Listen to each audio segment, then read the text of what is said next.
One.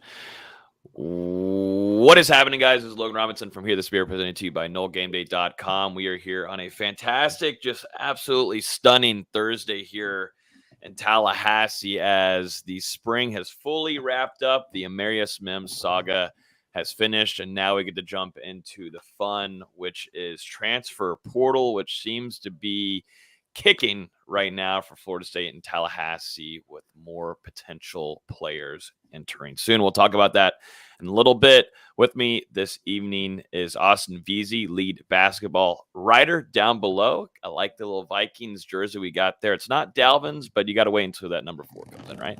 Yeah, I mean, I did find out by wearing this today that Randy Moss lives in Charlotte. So Randy Moss, if you're listening, come by the store. Or be a guest on the podcast, maybe? Or can be a guest on the podcast, either way. Something like that. But go to the store first and get the numbers. D-Lou at the top, lead writer and editor with us this evening. And also Nate Greer, lead recruiting insider. Gentlemen, how we doing? Good evening. We feeling good? I don't know. It's going to be a tough episode because once we wrap up the spring football talk, then it's just we're the doldrums. We're stuck until August. Like, what are we going to do after tonight? Yeah, we go back to doing trivia. We can make fun of Logan. Well, we're stepping into the abyss after tonight. Stepping into the abyss. I think we do every week one thing we hate about Logan. And we can talk about that. You already do that enough in the group chat, so I don't know what else. That could go on for years. You can make it public. It doesn't entertain you enough. That doesn't entertain you enough in the group chats. Unbelievable. But yeah, there's going to be a lot of slowdown, but we're going to hope to grab a lot of guests moving forward. I will go ahead and say that we will have a 2013 national champion on this show, maybe 2 next week. Yeah, I thought we were having 2. One.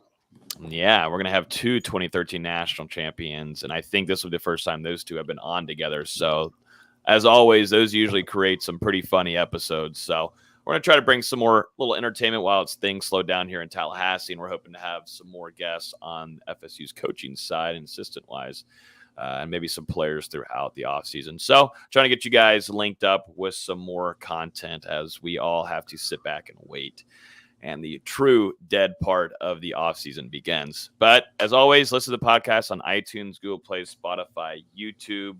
If you're on one of those platforms, hit the subscribe button. If you're also on YouTube right now, definitely appreciate it if you hit the like button. It's not mandatory, but would definitely appreciate it. And make sure you hit the sub button because we're going to start uploading a lot more videos heading in the next couple of months. So you'll definitely want to subscribe so you'll be notified every time I release a new video on there. Gentlemen, let's get started because Florida State is having some transfers outside of the program. We'll start off with number 1, tight end Kobe Gross decides to leave Florida State. Came from JUCO's side. He'll have 4 years of eligibility moving forward. Sadly, was injured through kind of the early part, really early part of spring camp. And I believe near first drill pads came on. Yep, first day when pads fully came on. First drill, first day. First drill, first day. Oh, damn, yeah. So he couldn't even have a chance to put the pads on. But, yep, as we know, Florida State's tight end room is very heavy right there in the first part. So maybe not too much of a depth loss. But I was actually looking forward to Kobe because I thought he looked good. I thought he looked better than he worked on his body a ton, being able to see him in person after the last couple of months working with Coach Storms. But, maybe not a major impact guy and, wishing him the best. But thoughts on Kobe Gross hitting the portal? Good kid, too. It's your guy, Nate. I was going to let you go. I think there's a little bit of surprise there, on his end. Maybe not necessarily something that he wanted, but at the end of the day, it comes down to availability of scholarship and space. So that's what it simply boils down to for him. And he got banged up last year, got banged up in camp, and now that those have happened, he's pretty much been asked to move on. And I understand the dynamics of the business. You got to keep your roster, however you feel like it needs to be going into the season, but looks like that he's probably going to have to go. There's been some interest from what I've heard, and he's talking about possibly going the JUCO route and seeing what's available, next spring. So, you look at the tight end room, and Cam is your defined starter. You have Douglas, who's more of a blocker. You have Daniel, who's more of a blocker. White Rector had a pretty solid spring.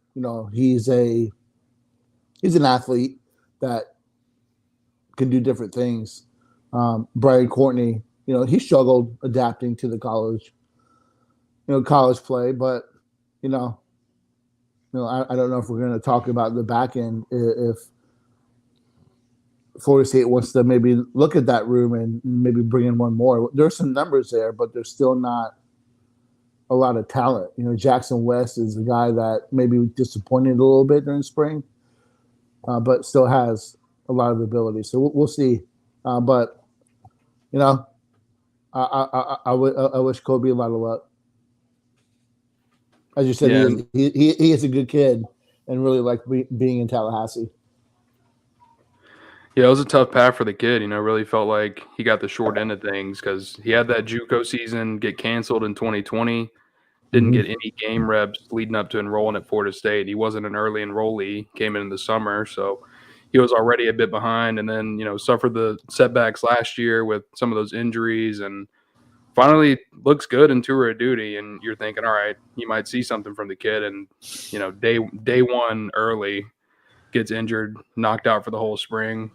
It's just really tough predicament for him because they're, like you said, Nate, there's outside of Cam McDonald, there's not really a proven guy in that room.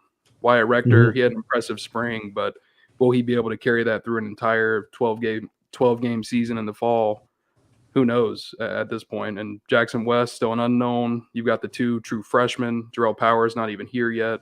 And also Marcus and Douglas, who's also a pretty big wild card himself. So, Kobe could have made an impact in that room, and it just sucks that it went the way that it did. But, he represented Florida State extremely well when he was here, despite the criticism, and just wish him all the best and finding a new home.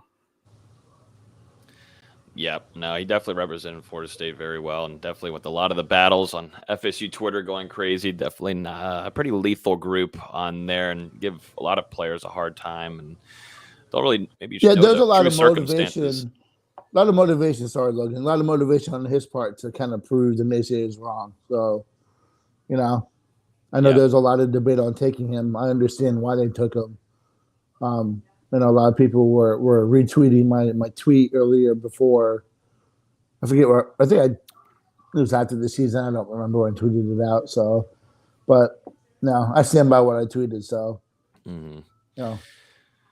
Yeah, and that tight end room now, like y'all were saying, Cam McDonald's your leading guy there, and I think Rector is probably your number two right behind him. But you're really looking for more of a person that can play at the experience, because you don't really have that after Cam. Rector has a good amount, but after that, you're hoping that someone can pick up steam. You still got Marcus and Douglas too, who had like small little flashes during the spring, but you're not expecting a whole ton from him heading into 2022. So this is something that later on, when we get later on into the show, as one of the grades, position grades for a group, that's one that I'm pretty not so sold on heading into 2022, and that stinks. It feels like it's been that way for a while now, so we'll see. But you've also got young guys, Brian Courtney here, that Jackson West, if things can get going for them, pick up some steam. It just seems like they're taking a little bit longer adjusting into the college level, and that sucks. It feels like Cam McDonald's been here for 18 years, and I will say too, it's kind of surprising. We talked about here, I think 2 years ago, maybe with Norvell, about how tight ends kind of have a lot of success in his offense, and we just really haven't seen it here since he's been here. Yeah, and Preston Daniel can't be a guy that's your pivotal player at tight end either. That can't be. That's what he was being using. He's a blocker, different than Cam, but that was your two deep guy after Cam. Austin, how many catches did Cam have last year? Like 14, 24. It wasn't a lot. I can find it real quick. Yeah, I don't. Well, it didn't really start picking up, I feel like, till the latter half of the season. They used him a lot down the middle quite a bit, and you got to see Jordan Travis connect well with him. It was 24. 24 catches for 243 yards. Yeah. And that stinks because you don't have a threat at tight end, at least in the passing game. You don't really have a true threat. Cam, I think, can be that, but I think you're already reached that ceiling with Cam.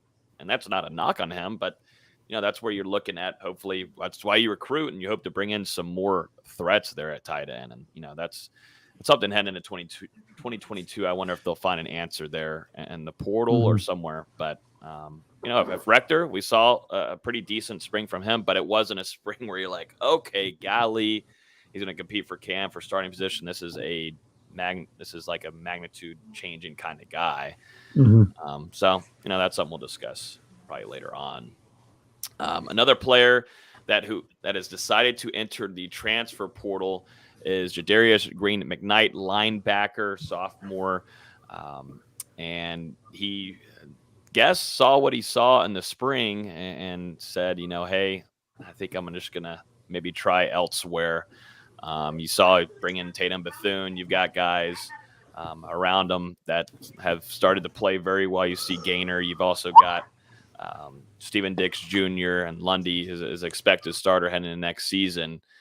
And then maybe Omar Graham, true freshman, who, Maddox was out there with us at every practice and was watching him tightly and, definitely made some strides there. So this is what happens during the spring. There's going to be transfers we're talking about in a minute, but just solely focus on Jadarius McKnight. I don't think this is a huge major loss. You would have wished things were clicking because this guy came in a talented recruit out of high school. I think that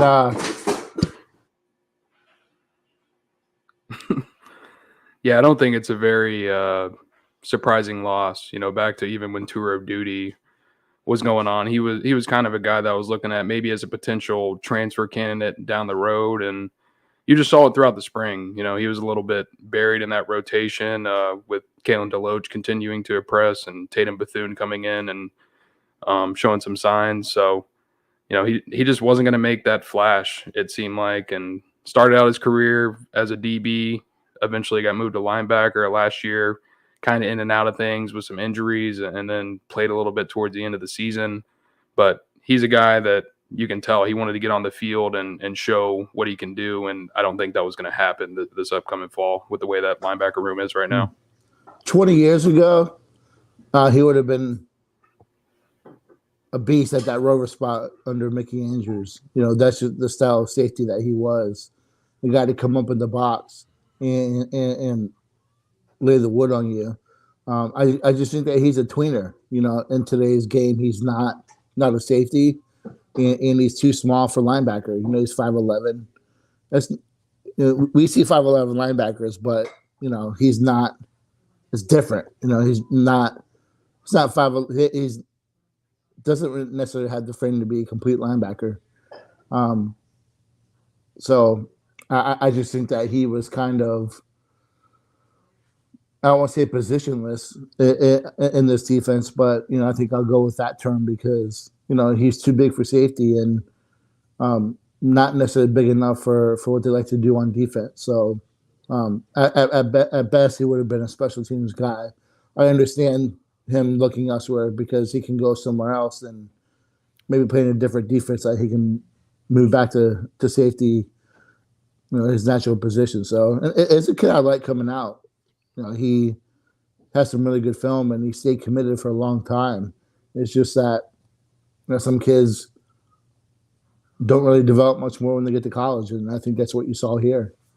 Yep, no, and didn't see much from spring from him. And you look at if you're going to go compete in the DB room, that's already kind of maybe one of the hardest positions right now, because I think you're going to see even more guys out of that defensive back room transfer. So, he goes down to linebacker, gives that a try. But, that's kind of the same way with, Brendan Gann almost, but they're two different. I think Gann is maybe even more slimmer than him, but they're both tweener kind of players where they're right in between. Gaynor has more size than both of these guys, and Gaynor's still, projected as more of a tweener type guy, but he's put on more size. and you kind of know what you're getting from him. So definitely a difficult kind of situation for Jadarius, and so definitely hoping that he can find an opportunity somewhere. But now that linebacker room kind of thins out a little bit more and more and more, and it's taken a pretty decent hit. But if you look at it with the style of defense they play, you don't need a 4 deep at that spot. You need 5 or 6 guys that can play, maybe cross train a little bit, play different spots, but you don't need a ton of linebackers. Yeah, I agree. I don't think it's too concerning right now. You're still at 7 scholarship linebackers, and you're probably going to have 2 on the field the majority of the time. And really, I think there's 5 guys, maybe even 6 in that group that could contribute, maybe 7 if you add in a walk-on Cortez Andrews, who played a little bit last year. But Tatum Bethune, Deloach up top. Then you've got DJ Lundy and Amari Gaynor, and also Omar Graham Jr. Had some impressive flashes during spring practice and could become a viable option as the season goes on. He gets some experience. And then there's still Steven Diggs Jr. Maybe things finally come to life. So we'll just have to see. I'm not too concerned with where linebacker stands at the moment, though. If one, I didn't realize how young Omar was. He still went through at 17 years old. Yeah. So he's got a lot of physical maturing to do, and he looked pretty solid. But I agree with Dustin. You got 4 guys, 5 guys. If Bethune, Deloach, Dix and Gaynor can stay, not Dix, but Lundy can stay healthy, and then if you can get something from Dix, you got 5 guys that can, I think, man that spot for you, with Omar Graham playing some, spot reserve roles, and I think there's your 6 guys that can really, contribute at linebacker for Florida State in the fall. I want to go to a question back here from Tom on Facebook asking, how about moving Burrell to tight end? This has always been brought up, I think, quite a bit.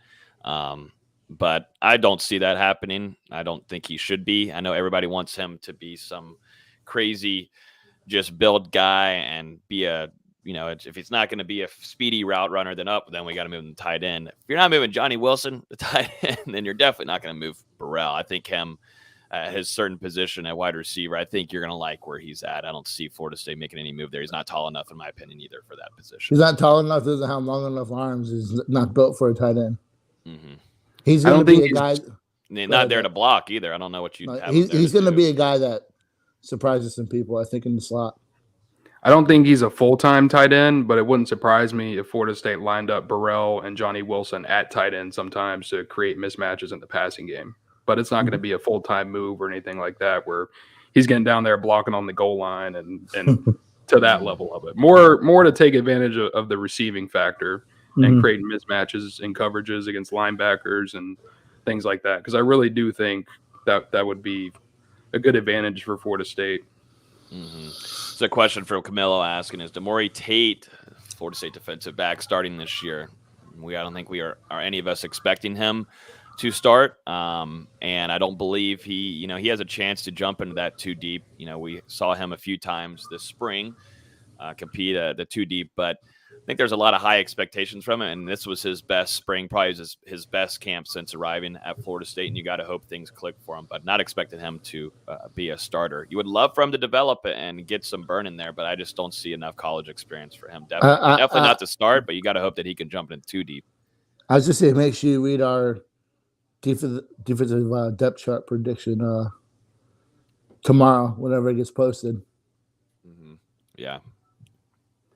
Yeah, I don't think he's going to start, but I do think there's some potential he gets involved into the rotation. And then from there, who knows? Because, he is a 5-star talent. Just he had a tough beginning to his college career. Didn't have a spring in 2020, missed last year in spring with the injury, kind of had some academics that kept him off the field. I think it was that 2020 season.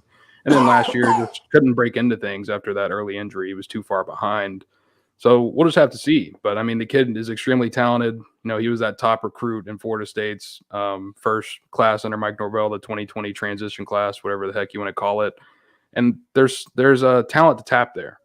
And I thought you saw a little bit of it this spring, but it just hasn't been enough consistent yet, especially with how some of those other younger defensive backs are playing, like Kevin Knowles, Marion Cooper, guys like that. So it is going to be tough for him to get a starting spot, but he could be a contributor.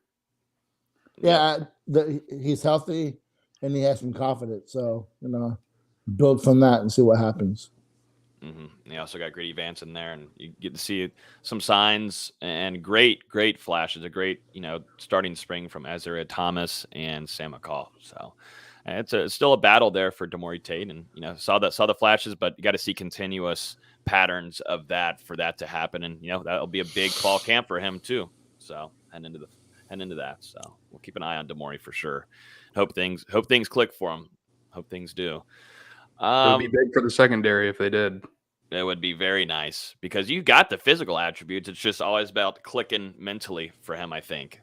And I thought you saw that this spring and some really good signs from it, but consistency. I want to see that consistent. Or we're talking about you every practice. We talked about it once or twice, but I want to see it continuously talk about you. So, yeah. Let's talk about the latest and the final.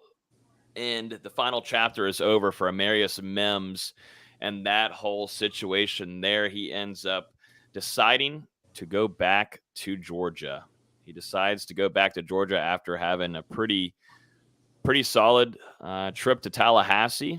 Got to enjoy the scenery in the 850 and also got to be treated like a king inside the program at Florida State with what we heard was a really good visit. Just things didn't seem to go well. This probably be a continuous conversation. But, Florida State Twitter going crazy. You've got another outlet reporting that he's signed. I don't know what he's signing, but he's signed with FSU. But just seemed to be just a whole cluster F, and also thoughts and prayers to him and his teammate, his high school teammate, and that ended up maybe reversing his visit plans for the rest of the weekend and made him and his family go back home. And I'm sure that was a pretty difficult process for him to handle, with also having media just all warped around him here in Tallahassee. And didn't help that a commitment, in quote, commitment happened and a signing happened. Probably wasn't too great for that situation, but maybe it just is what it is kind of dealio. And he goes back to want to play for Kirby Smart, which he'll have to compete for a starting spot. And so you wonder, did Florida State fumble the bag here? Did Georgia throw a bag? Did Kirby Smart say, oh, no, I want you to go to Florida State, but no, I want you to come back? Just a very interesting situation from a guy that would have been a big-time game changer for Florida State's offensive line. And not just offensive line, we're talking team as a whole. What are y'all's thoughts on a miss here, I guess, for Mike Norvell and the staff? Or, it's tough. This is the young kid still trying to figure out his future. But, once again, Florida State fans get their heart broken in half. It just continues. It just doesn't stop.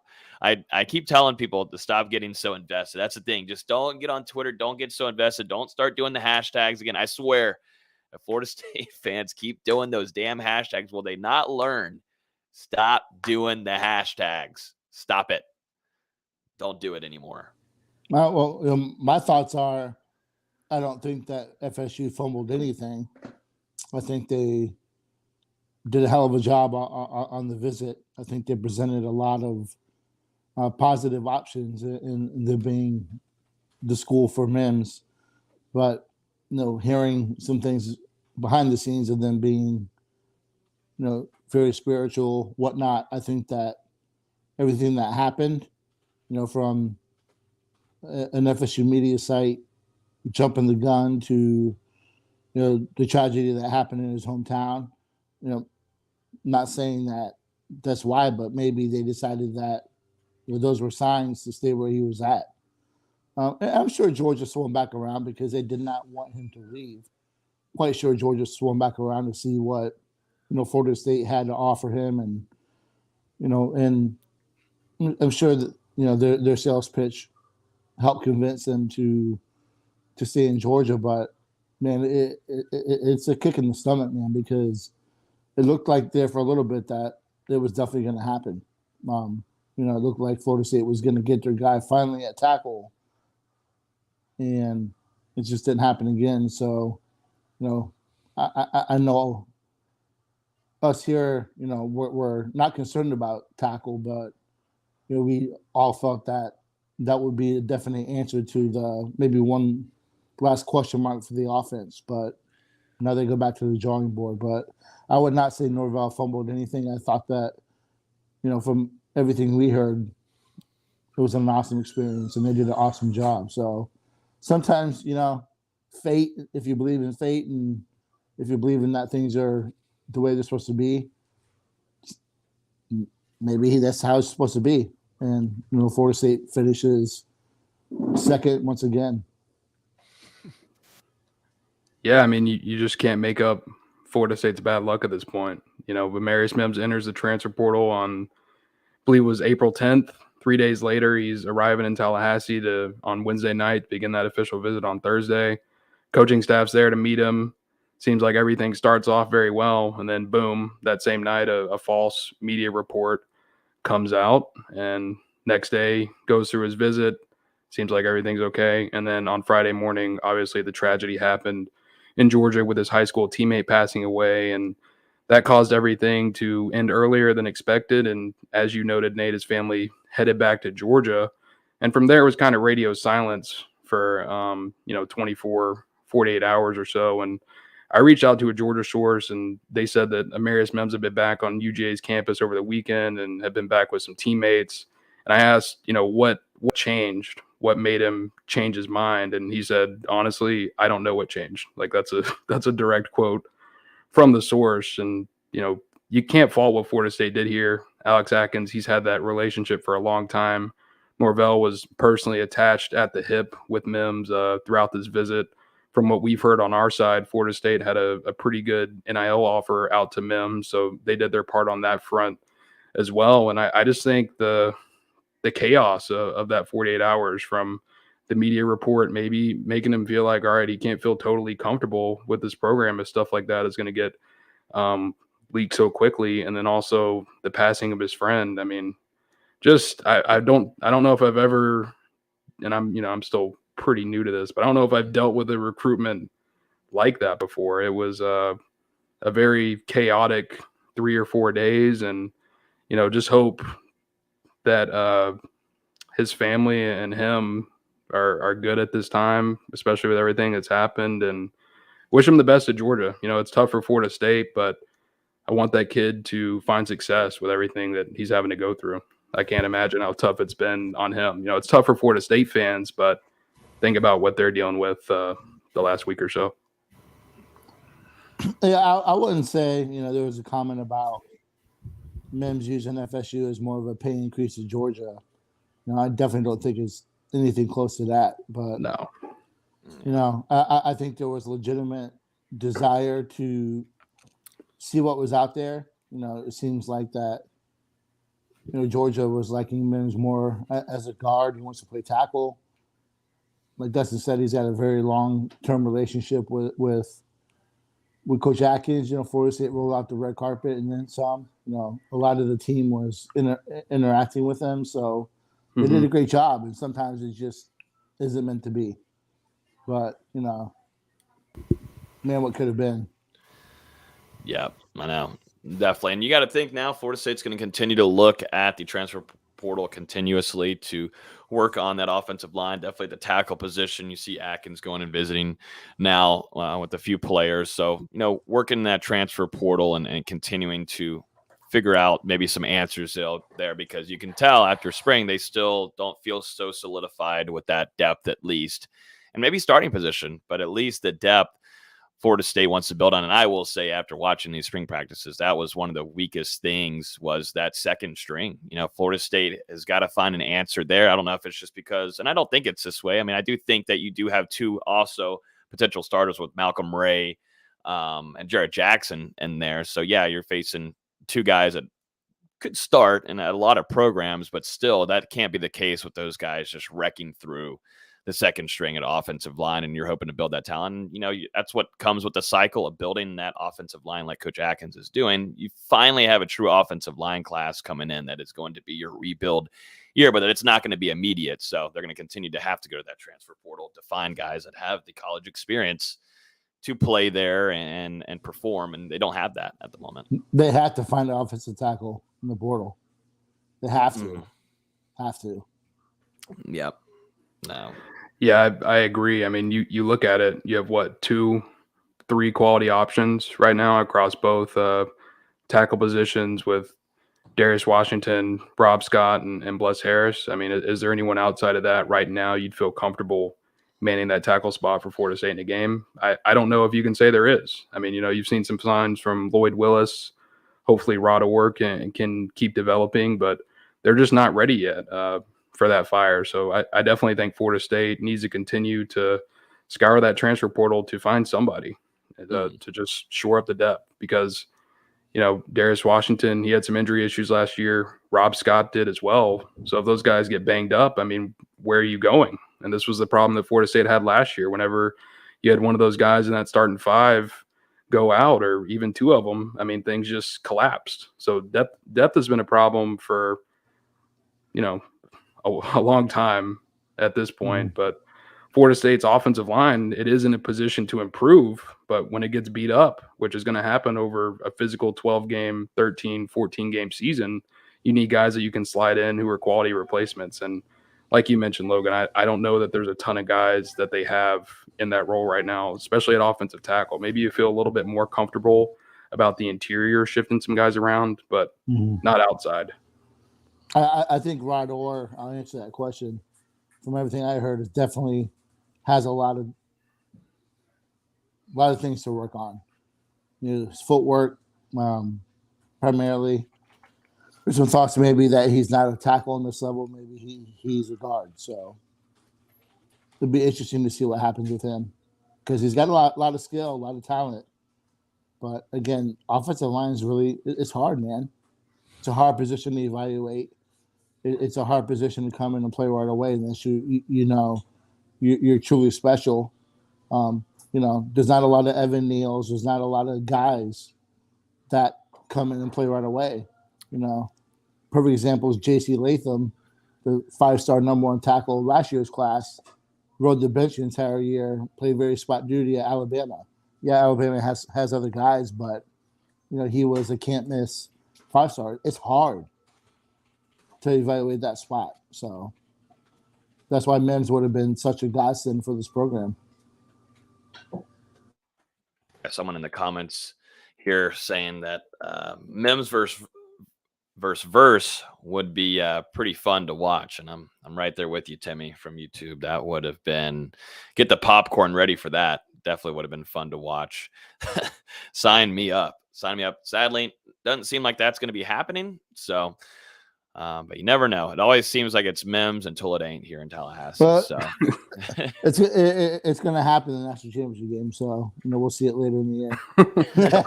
There you go. You booting up NCAA later?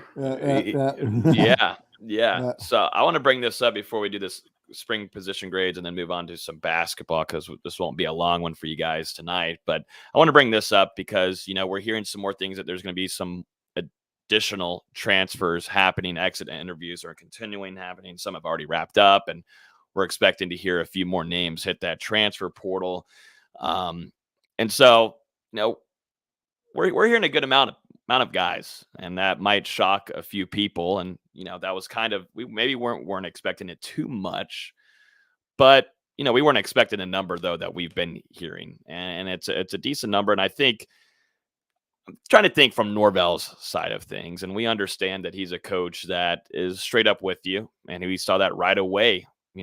Whenever Florida State came into Tallahassee and he built his staff, he told players, things aren't going to work out here, that he wants to change the locker room and the culture, and that's understandable. But now this feels like more of the locker room has been, fixed. It's still ongoing a little bit, but it's almost at that finalization point where that culture is fixed. But now it seems like you're thinning out some players that might not see playing time, and you're hoping to bring in maybe a bigger class in 2023, because Mike Norvell really liked what he saw this spring. And he said that to us. He really liked how intense and competitive this spring was. He said that was the best one practically that he's been on campus for. And he's only been here for a short time, but you could just tell from him and the way that he was saying it and the confidence through this whole spring camp that he really felt very high of this team leaving 2022 spring.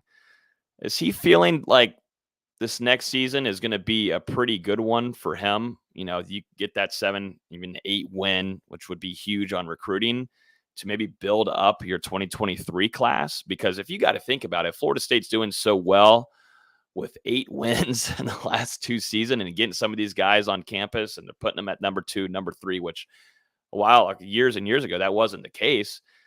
Does Norvell know something that we don't, and he's preparing to build a bigger 2023 class? I know Nate and you and I talked about it this morning on the phone.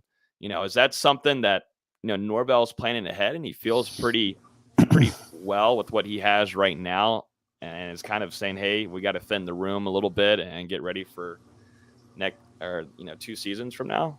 No, I can't, and I would never speak for what's going on with the Moore Center, but from my point of view, that's what it looks like to me.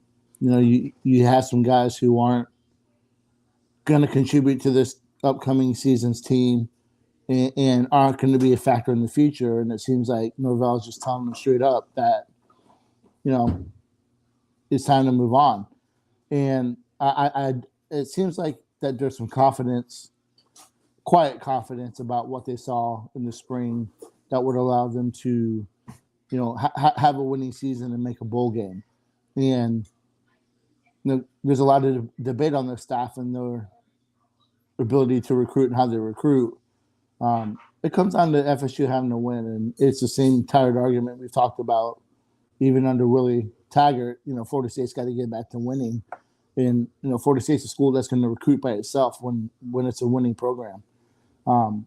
So my feeling is that he may be hedging his bet a little bit, creating some space for 2023, because there's a lot of kids that FSU is after, and there's a lot of interest from a lot of good players.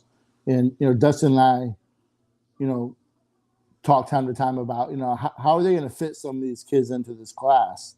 How are they going to find room when you hear that they lead for or are in the top group for, 3, 4, 5, 6 different players at one position. So my opinion is that he is creating the space needed and thinking or pretty much hedging his bet against himself that he's going to be able to get a bowl season out of this upcoming team. And, whether we like it or not, and maybe this is a whole other topic for debate, what happens if he doesn't make a bowl game this year and they have another losing season? Does he have a future? So I think it comes down to him, this being his 3rd year. This is when coaches are supposed to turn the corner or make that next step. So that's either going to happen or FSU is going to probably be looking for another coach. Yeah, and that's my opinion. If you look at where the scholarships stand right now, I believe after Green McKnight's transfer, you're sitting at 82 of 85 allocated scholarships, and there's only 8 scholarship seniors on the roster next year, and obviously there will be some guys that declare early to go pro, and we're talking about the transfers. The numbers will find themselves a way to work out, but at the same time, I'm not convinced that an 8-4 season brings instant success on the recruiting trail for Florida State, just because you look at the way the timelines work in recruiting now. Everyone's signing in December on that early signing period. The big guys are anyway, and most guys are committing before that. I mean, a lot of Florida State's top targets are going to be committing between now and probably August or September. So they're going to need to win those recruitments before they get on the field. But then when they get on the field, it's important to play success or, to be successful to keep those guys in the fold. Because we saw Florida State win the offseason last year. They had a bunch of guys committed. Then they start out 0-4, and that recruiting class started dropping like flies. So I think you're going to see a similar thing. Florida State, they're going to build up that class this summer, and it's can you hold on during the fall? And like you said, Nate, really an 8-4 regular season and a bowl game, hopefully a win. That would give Florida State some definite momentum heading into 2023. And you look at that 24 class where Florida State is involved with so many of the guys right up there at the top in the country at this time, and even have some of the top guys committed like Cam Davis. I think 24 is where you're looking at that potential top 10 class if you come off a successful 2022 season. Yeah, and I don't think 7-5 gets them the return that they want. I think, like you said, it's got to be a 8-4 regular season with a shot at a 9th win from a bowl game.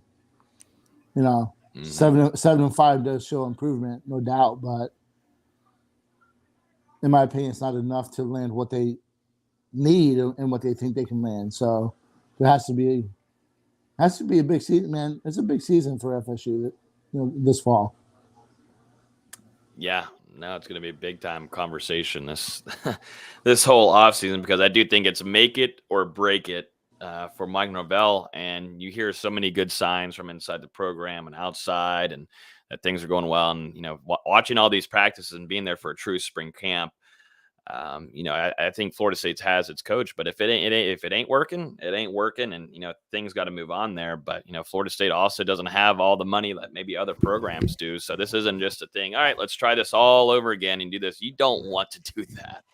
And that's what we aren't. I don't think any of us are expecting that to happen, but there is got to be a line that you've got to go past. And that's got to be 7-8 wins. Even if you're adding on the 8 win to be a bowl game, you got to find some kind of momentum there. And definitely, I think if you have an 8-4 season, that is gigantic for Florida State. And you see the momentum happening on the recruiting side.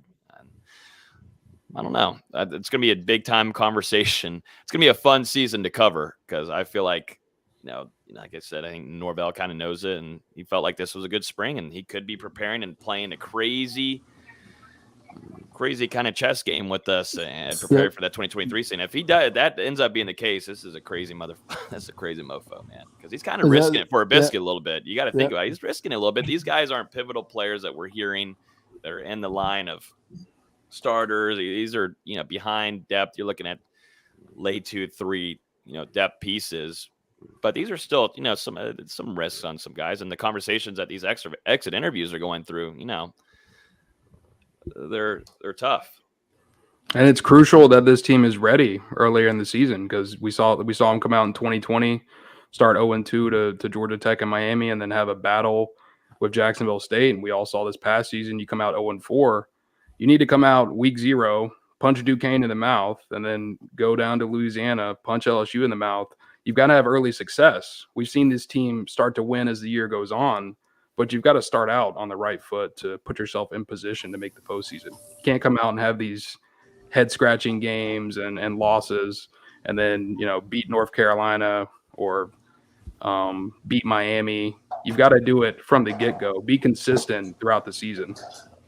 And the schedule sets up pretty fairly for Florida State to have success. But I agree, Dustin. I think having early success can change the tone of the season. You're not constantly chasing that first win, then chasing number 2. You get a layup in week 1 before you head to LSU. It better be a layup. I don't want to say it. I don't want to say it's a layup. A perceived layup in week 1, and then you go to week 2, which I think is a winnable game against LSU. So they have to start out well, because this is it, in my opinion, for the staff. And, I want to go into some just spring position grades before we give the floor to Austin to give us the update on Florida State's new transfer from UCF. I thought we'd just go by position, and I think we kind of did this before the camp started. And I'm wondering if any of y'all's opinions change or not, because I think mine definitely changed, at least offensive line wise, which I'll go ahead and start off with. Thought we felt pretty good, and it's also we need to understand too, this is spring. And you've got some youngins in there. This is for some guys, this is second, third year camp, and you're hoping to see some improvement there. And I think you see signs from that, but I see more signs from newer guys. And in my opinion, Caden Lyles just arrived, so I'm not giving him too much. But do I think right now he's a solidified starter over Amarius Smith? No. And I understand that coming from Wisconsin, you're learning the system and such. But this is spring, and I don't think there's much of heavy things being changed. I think that will be more in the fall, still adjusting and getting used to a new system, but they're going through some more simpler things in the spring.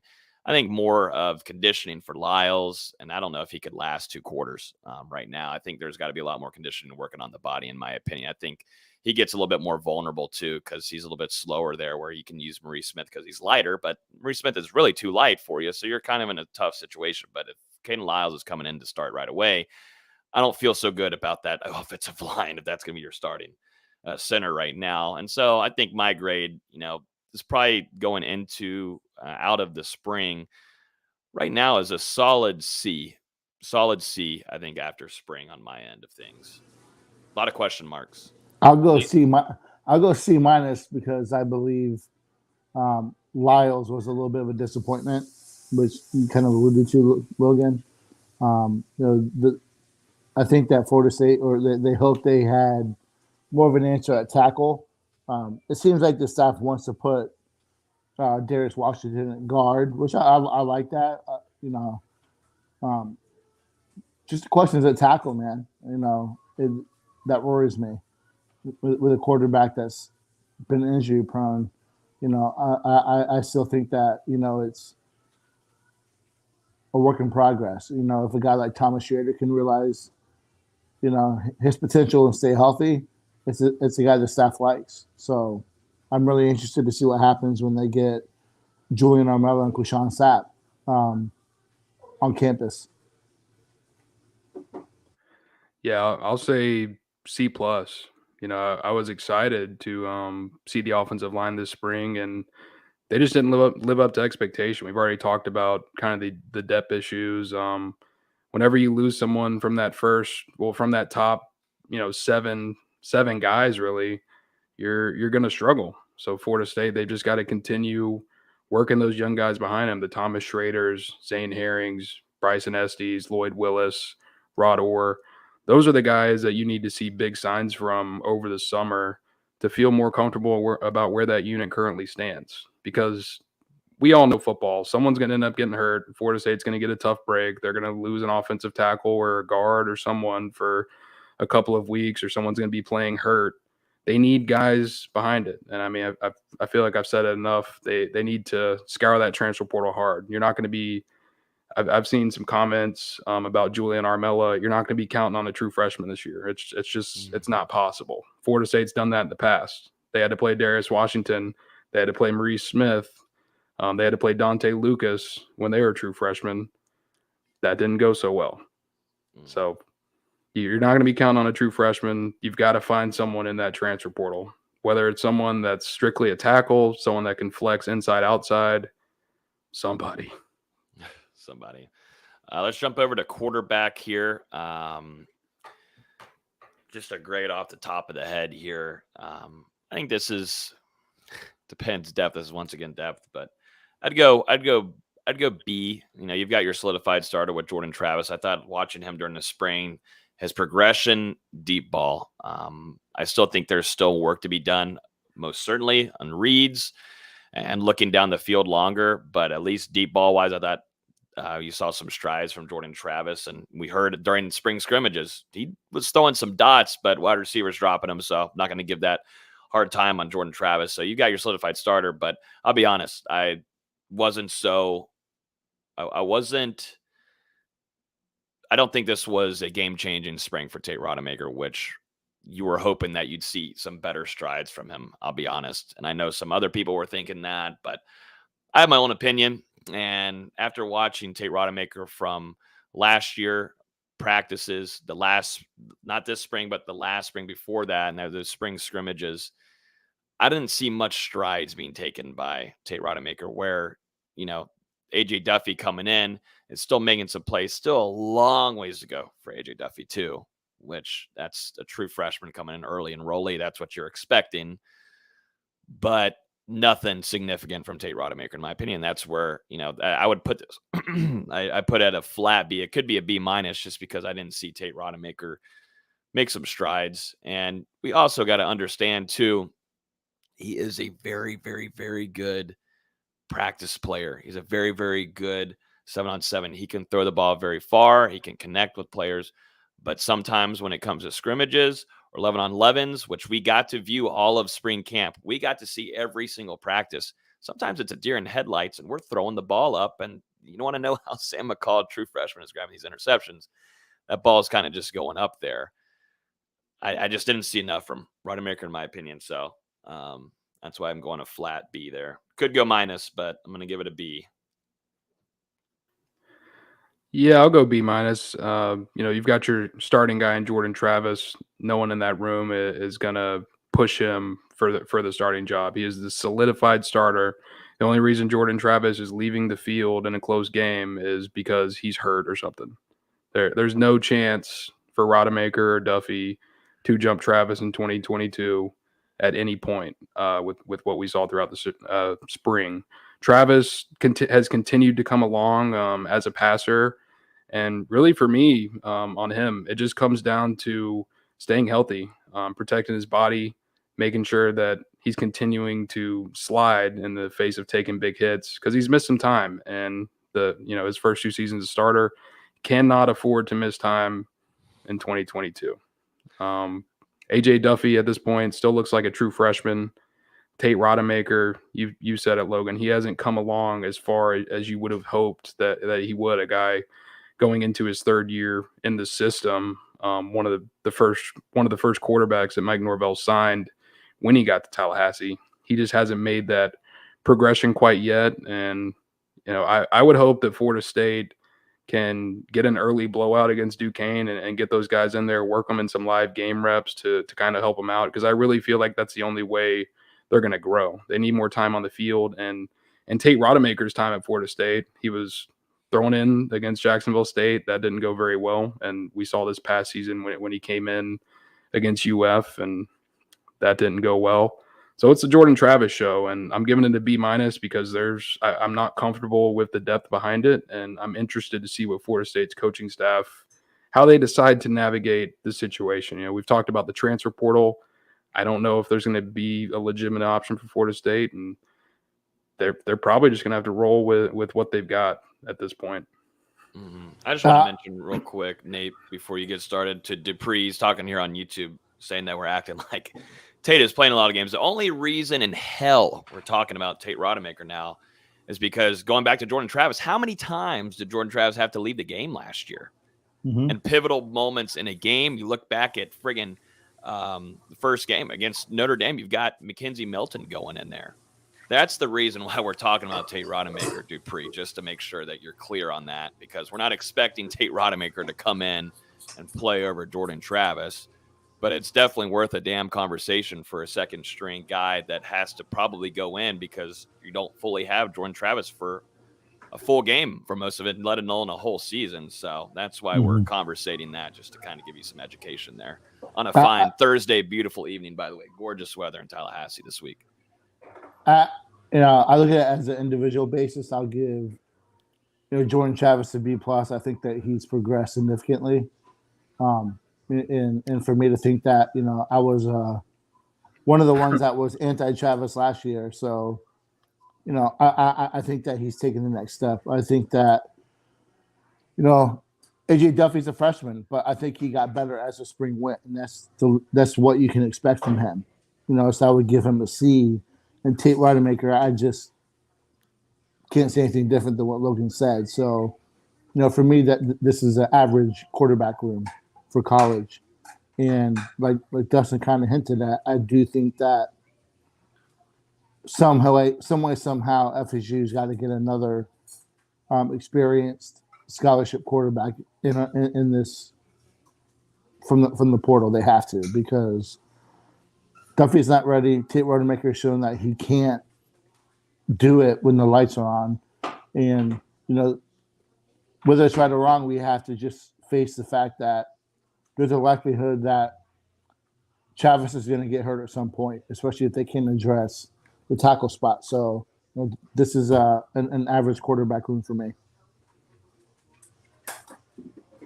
How about running back? I thought this was probably maybe one of your best groups during the spring afterwards looking at it. You saw signs and flashes, number one, from Trey Benson, who was an Oregon transfer that a lot of fans were worried and concerned about, and definitely understandable after getting over that injury and coming in. The Florida State evaluated him very well. And once again, you saw him during the spring game, have the flashes there and lead the running back room, 7 carries, 77 yards. But, I think you've got a solidified guy that's probably your number 2 behind Treshaun Ward. That could be a 1-2 punch there, honestly, between Ward and Benson. You've also got Toafili, who I thought had a very, very physical spring, which was much needed from him. They used Toafili quite a bit on goal line too, and scored about a majority of those too, which is impressive from a guy that out of that group is probably your thinnest guy. You've got Rodney Hill, true freshman, coming in. Nonetheless, CJ Campbell, true walk-on, has a little bit more size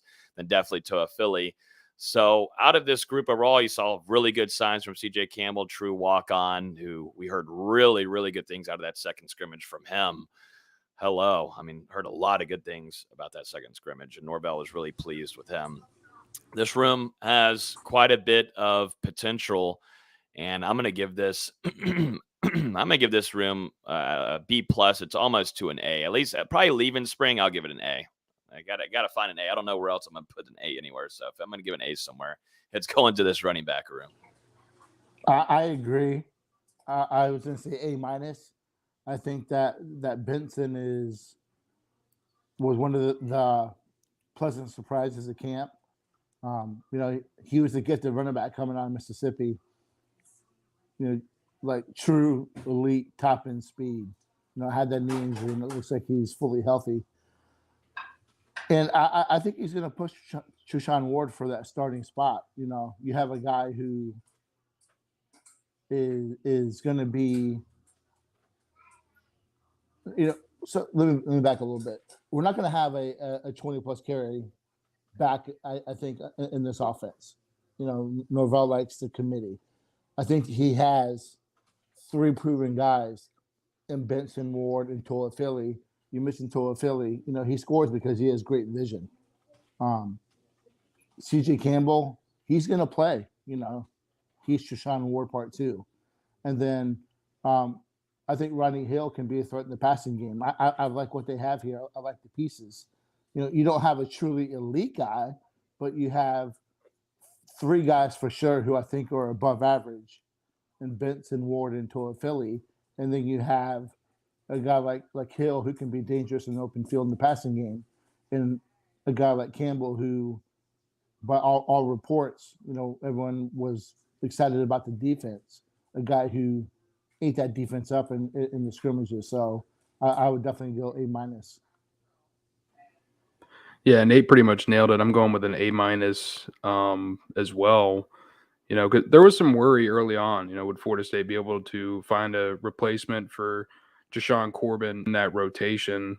And I think they have in Trey Benson. It really seems like Treshaun Ward and Trey Benson are 2 very capable options for Florida State to continue the pounding rushing attack that they were using last year a lot. And Lawrence Toafili going to get involved as well. And Nate, you said I really like the signs you saw from early enrollee Rodney Hill and CJ Campbell. It wouldn't surprise me if he's on scholarship before the season gets started.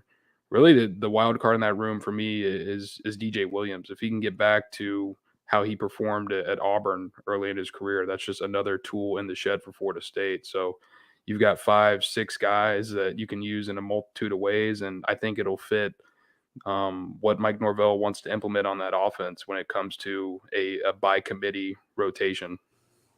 And if what we saw from the defense is true and holds over, teams that can run the ball well and teams that can play defense really well, they can play winning football. Yeah, no, that group, you definitely feel good after the spring leaving from there. And we'll talk a lot more. We'll have so much more time later on in the weeks. We just kind of got to run through these spring camp grades, but we'll have a whole lot more to go by position, I'm sure, throughout the spring and head into the summer.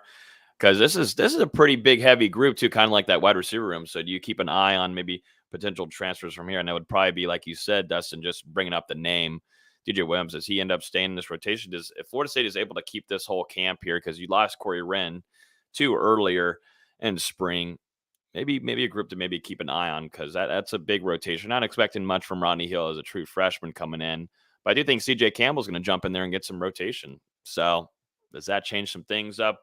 We'll most likely be talking a lot more about that. Let's jump over to tight end. I'm giving this room, I don't C minus after the spring. Nothing. This room hasn't excited me in 4+ years, maybe since 5, 6. I don't know. Maybe going back to Ryan Izzo. I'll be honest. I think Cam represents Florida State very well, has flashes, and maybe Florida State isn't utilizing him more, but you could tell, Jordan Wilson was starting to click there at the end of the season. You wish you could have him. Could you imagine having him and along with Cam another year?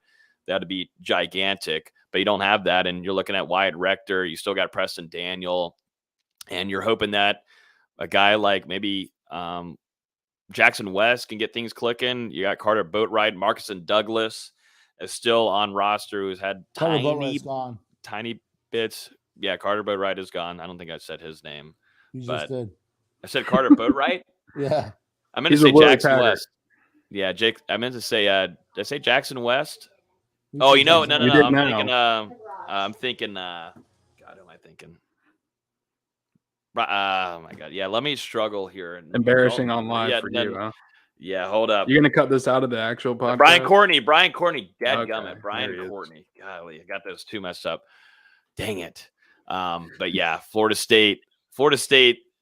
This is probably why I don't like this room a lot the last couple of years. So I'm going C-. I don't even know all of the names fully, even though I had it in my head earlier. Someone had in the comments about Brian Courtney. But I'm not expecting Brian Courtney to be a guy that comes into the rotation early. I don't think Florida State is a threat. If I'm going into a game right now, I'm not giving a shit about the tight end room. Sorry.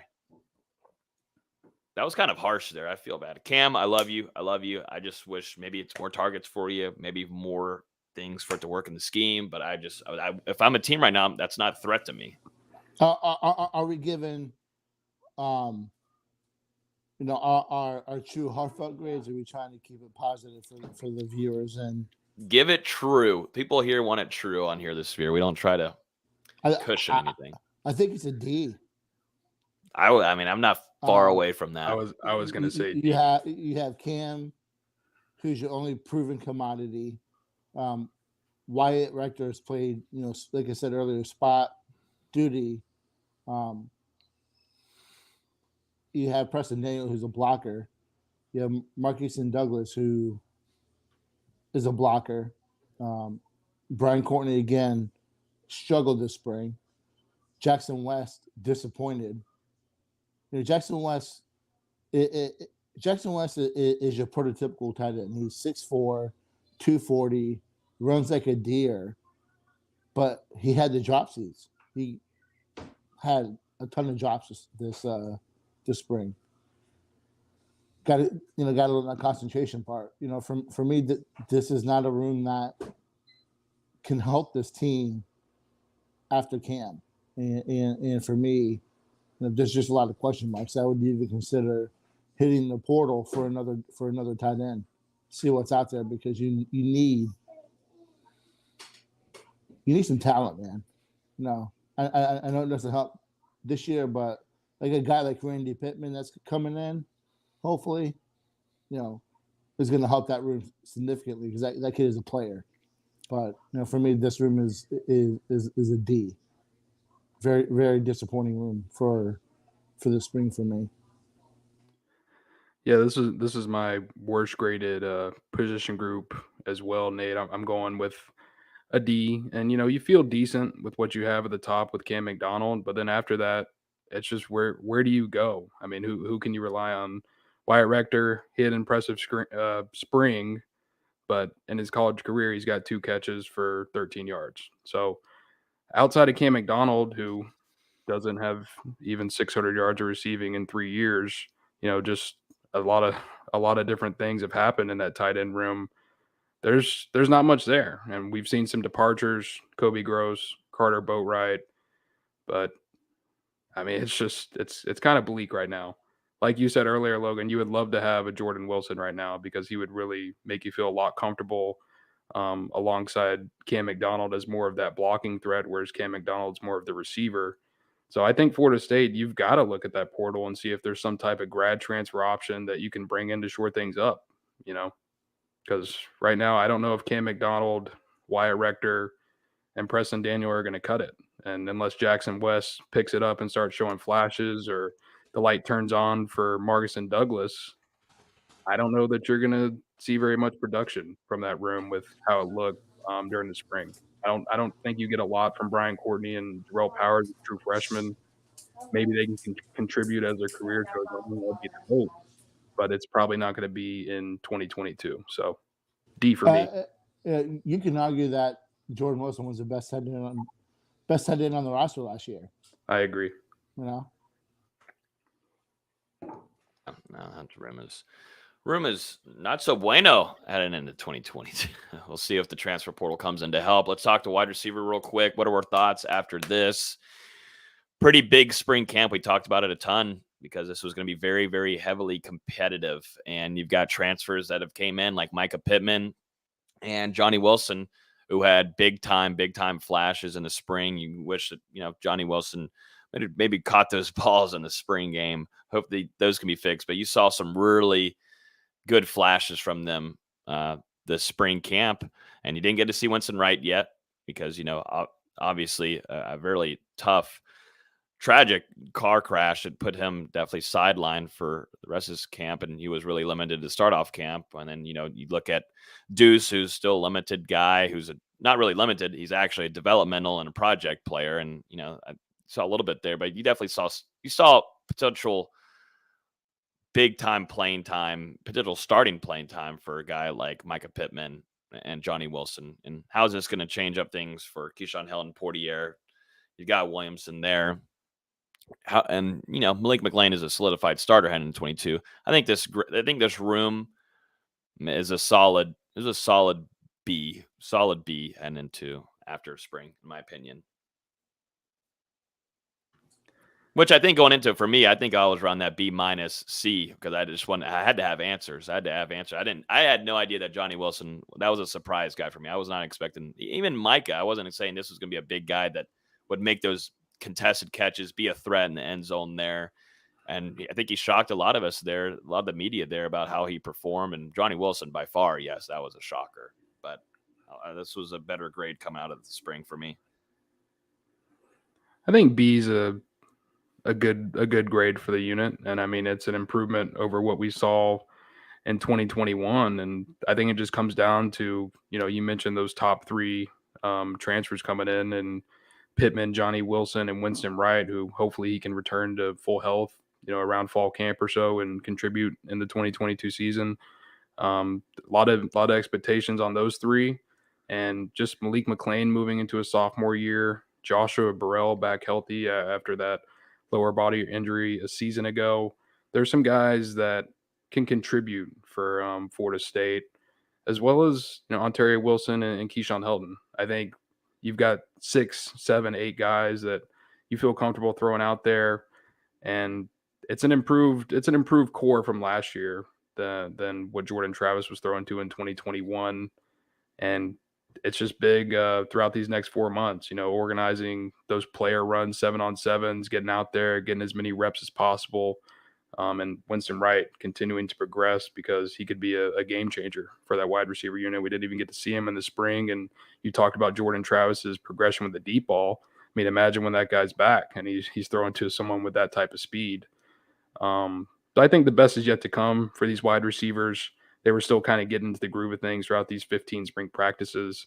And I saw some potential for an improvement in the passing game throughout 2022. For me, I had this unit as a D heading into this spring. There was a lot of question marks, man. The leading receiver had less than 400 yards catching last year. This was a legitimate question mark. So I think coming out of spring, I too put it as a B. I think that, it seems like Travis has a pretty good connection with Wilson already. He needs to catch the ball. I agree with Logan. I think what was surprising was how flexible and how explosive and how shifty Wilson is at that size. And one thing that I don't think no one's really said it was these three guys. I look at two guys in particular. I look at Ontario Wilson and I look at Kinshon Portier, who took that as motivation and stepped their game up this spring. You constantly heard and saw Kinshon making tough catches on the sideline. And Wilson is just that old dog that won't go away. Just really isn't going to blow you away with elite athleticism, but he's going to be Mr. Dependable. So I think he's going to play. And I like Josh Burrell. I think him in the slot could be a mismatch, especially in the red zone. I do like the idea of putting him at tight end. Just he's going to be a guy you can create mismatches in different sets because he's super strong. He runs really good routes, and he catches everything. And that's what this team needs. So I like what I saw coming out of spring. If Woodson Wright comes back healthy, I think that you have a unit that's going to really help this offense. And we talk about the running game that has been really solid under Mike Norvell. Could take the next step if the passing game can open up. Let's jump over to defense real quick, and we'll move a little bit quicker through these. But where do we want to start? DN? I guess we'll work DN, work on the inside. I give this room. I feel a lot better. I feel a lot better after the spring. So I think everybody does on here. I'm going to give this group with Pat Payton making the moves and developing well. I'm giving a B+. I think a B+ here, and it's close to an A in my opinion because I think you've got 3 potential starters on that defensive end group, which before heading into it, I wasn't really fully feeling that. But number one, Jared Verse is Jared Verse. I think he's going to have a pretty good year for Florida State in 2022. And the way that he was dominating Florida State's offensive line, kind of like how Jermaine Johnson did last fall, just told me enough about what we're probably going to see. And you got Darren Mcclendon, who has worked on his body a big time with Coach Storms, and he talked about that after one of the practices in the latter half of spring, saying that, he really feels like he can be one of the top defensive end players, not only in the conference, in the state, but in the country as a whole. And, we were very high. I think this whole group is very high on Darren Mcclendon. And we saw flashes of him wearing that 55 on the inside whenever he was working on the interior defensive line group. And the way that he has reshaped his body, he's thinner than Jared Verse is. And that's crazy to think of from a guy that was working on the interior whenever starting off his career at Florida State. And so you got Derek McLendon. You're hoping to have Dennis Briggs back fully. He was limited a little bit this spring camp. You see the upsides if you have Quashon Fuller right now, along with Pat Payton, who, Nate, you're very high on him. And I was glad to send you a few texts saying Pat Payton's putting on a show today. And we also got to hear it from sources of them at the spring scrimmages of him making some plays, and got to see it firsthand, who I think the biggest thing for him was putting on size and gaining confidence. And I think that those two things happened for him, for him this spring. So B+, I want to give it an A, but B+, A, B+. I'm going A-. Okay. I like the room a lot. One of my crazy predictions was Verse not starting. I think he proved. No, you said Verse third string. No. Yeah. I said he wasn't starting. Pull that shit up. Beezy, run it back. Here with the facts. He said it first third string. Oh my God, I can hear. He did say it first third string, and then he came around on it. Yeah, so he came around on it. Okay. The thing that excites me, like I said before, I said it a couple weeks ago, was I like his mean streak, man. I'm surprised by that. Yeah. I think that you have him. You have Briggs, who's going to play a lot. He can play inside and outside. Derek McClendon had just as good of a spring as Verse. I think those are your two starters. You have Patrick Payton, who worked on his body all last year.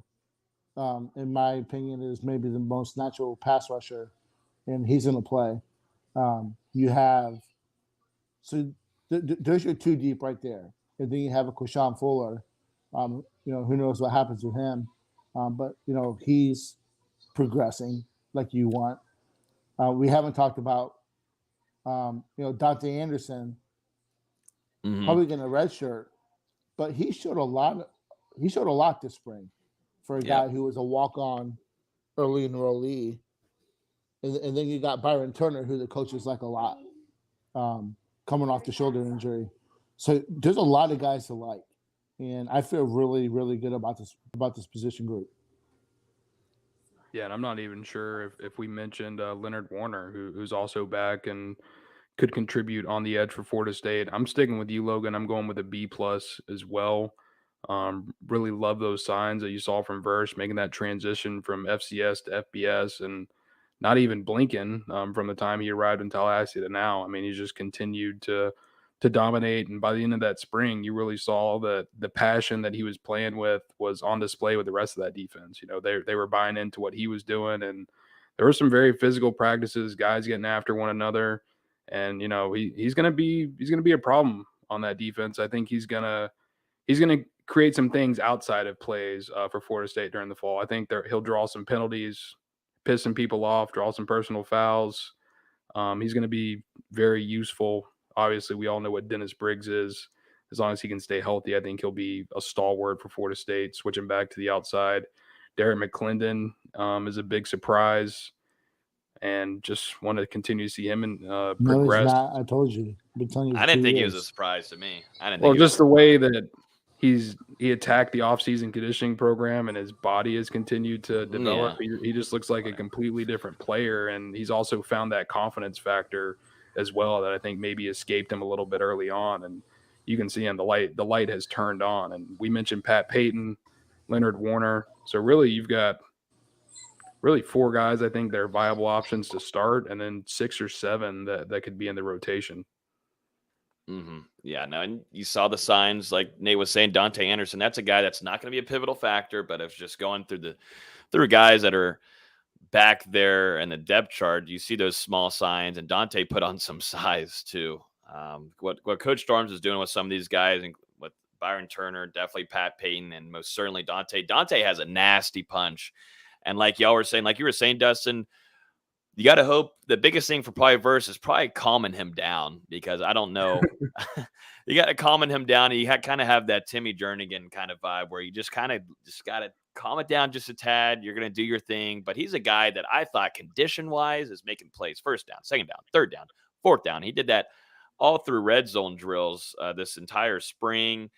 And that's a guy that I think I'll probably have to give it an A. If since I was so high and talking so high, there's no way I can give the defensive end group anywhere below an A if I've been so high on Jared Verse. So I can't ride that wave. Real question, Logan. Yeah. When it's all said and done, who are you going to love more, Jared Verse or Timmy Jernigan? No, it's going to be hard to get rid of Timmy Jernigan's cutout that's in my bathroom. That's going to be a little weird and tough to. That's weird right there. Well, it is tough. And I keep saying it publicly, and nobody. You stare Timmy in the eyes whenever you're doing. When I go pee, yeah, I just see what excellence looks like. Oh God! I look what excellence looks like, and that's what I do. It's going to be tough, though. I do like let's Verse. Move on to the inside. It's going to get weird here. Let's get to the inside. Well, real quick, last thing on defensive ends. I just want to. They're not going to have the 1-2 punch that you had this year with Jermaine Johnson and Keir Thomas, but I think you might end up having a better rotation overall, if that makes sense. You're not going to have the same quality of starters, but depth-wise out to that 4 to 6 man, you're going to have more guys capable of making an impact when they do sub in for the starters.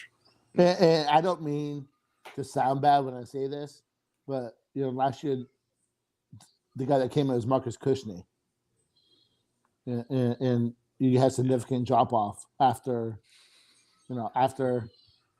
Jermaine or Keir needed a break. You went to Marcus Cushney. We know how that played out. The guy had 1 tackle on the season. Where's he at, Nate? UMass. Damn, I'm surprised you knew that. There's this interesting group tonight. We officially hit. We're not in the dry off season yet, but we've got an interesting group on YouTube tonight, I should say. Let's jump into the interior defensive line, which real quickly, I'm giving this one an A plus. I've got 4 starters on defensive interior with starting off Robert Cooper, Fabian Lovett. This was the strongest group out of the spring.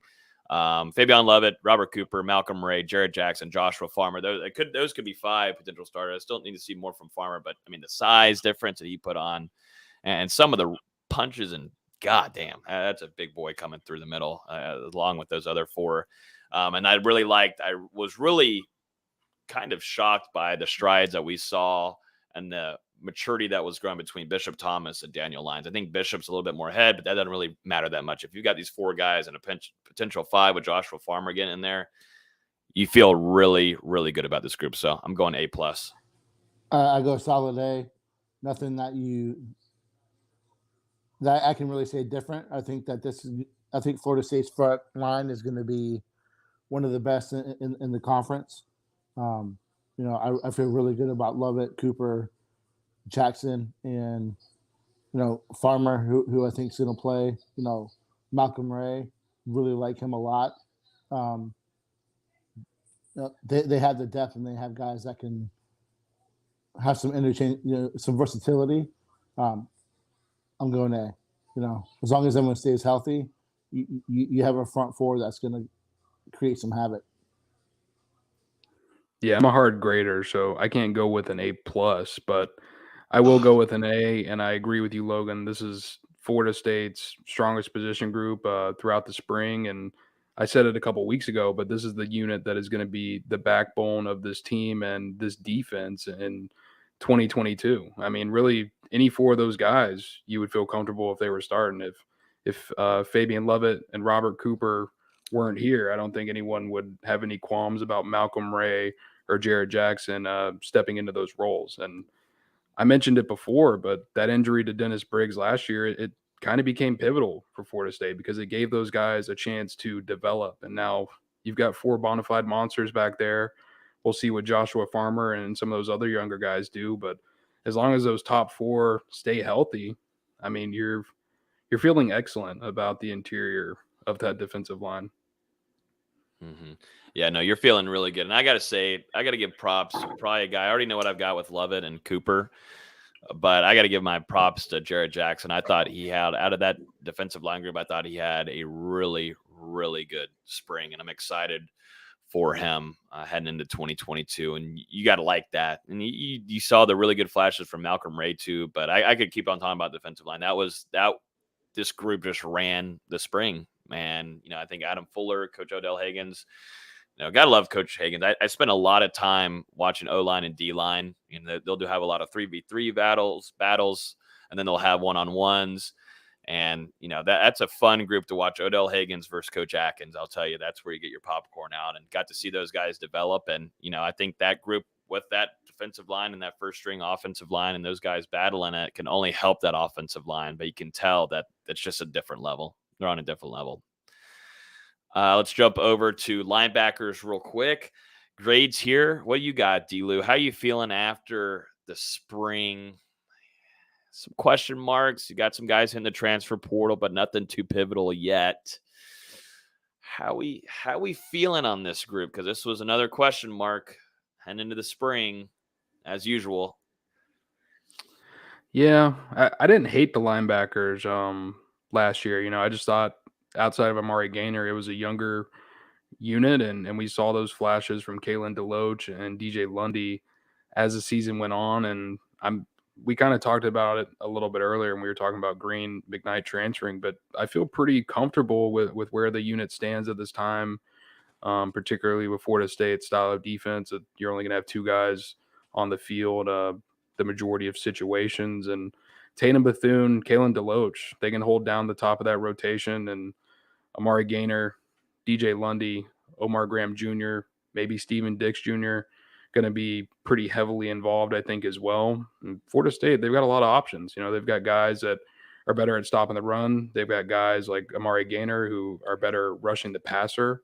So it's going to be a little interesting. And I think the change from Randy Shannon to Chris Marv is going to pay off as well, because we all know that Randy Shannon has been doing this successfully for over 2 decades throughout the state of Florida, and he's coached Tate and Bethune before. So I'm interested to see kind of how that change plays out, and if these linebackers continue to show the signs that we saw this spring. Because if so, you're gonna feel comfortable with where things stand in the fall. Did I say B minus? B minus. I'm in the B minus. I'm right at 80%.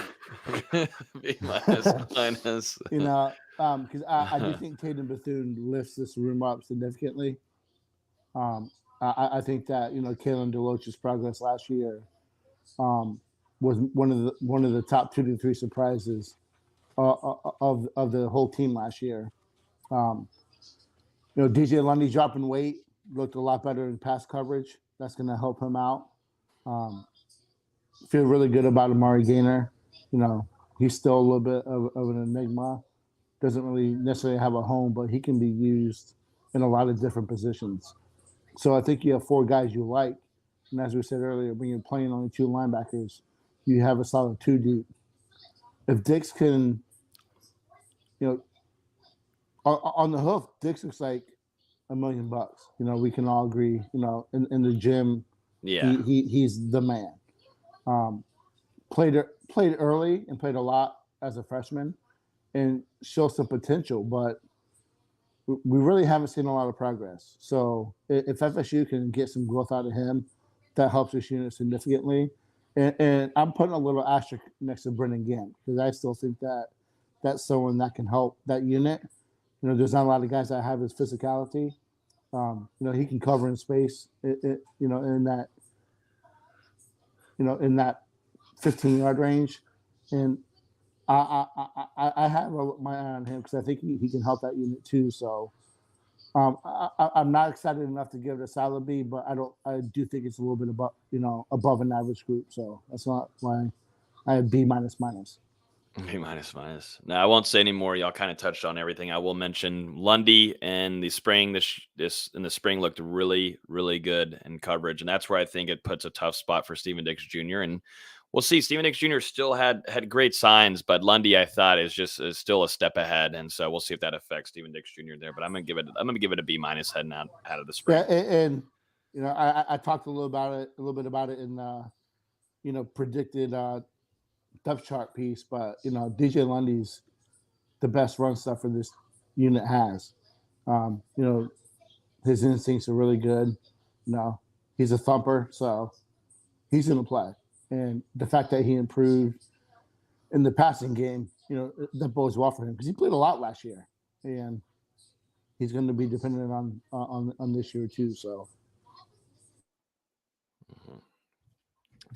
Let's jump over to defensive back. Let's just start off like corner side, and maybe we'll run over to safety, you know, or we just do it overall defensive back room. But I think Florida State, at least in the cornerback, we'll start there. You see Greedy Vance getting a lot of early playing time. You've got guys, as we expected, Marion Cooper to jump in and get play time. That might be your solidified starter on one side, and you're still looking at maybe who's going to be number 2. But you see Renardo Green at the latter half of spring, once he was fully healthy, getting into that early rotation and being a starter.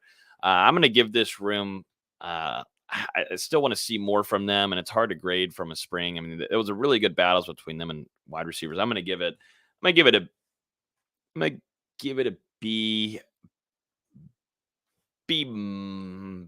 B. I'll give it a flat B out of that corner room. I still want to see more, and I think for this, it's a little bit harder to tell because they're facing the same guy over and over and over again. And I'd like to see an actual game happen, but that doesn't happen. We only get a spring game. But I'm going to give this room a B, flat B, after the spring. Is this just corner? Strictly corner, yep.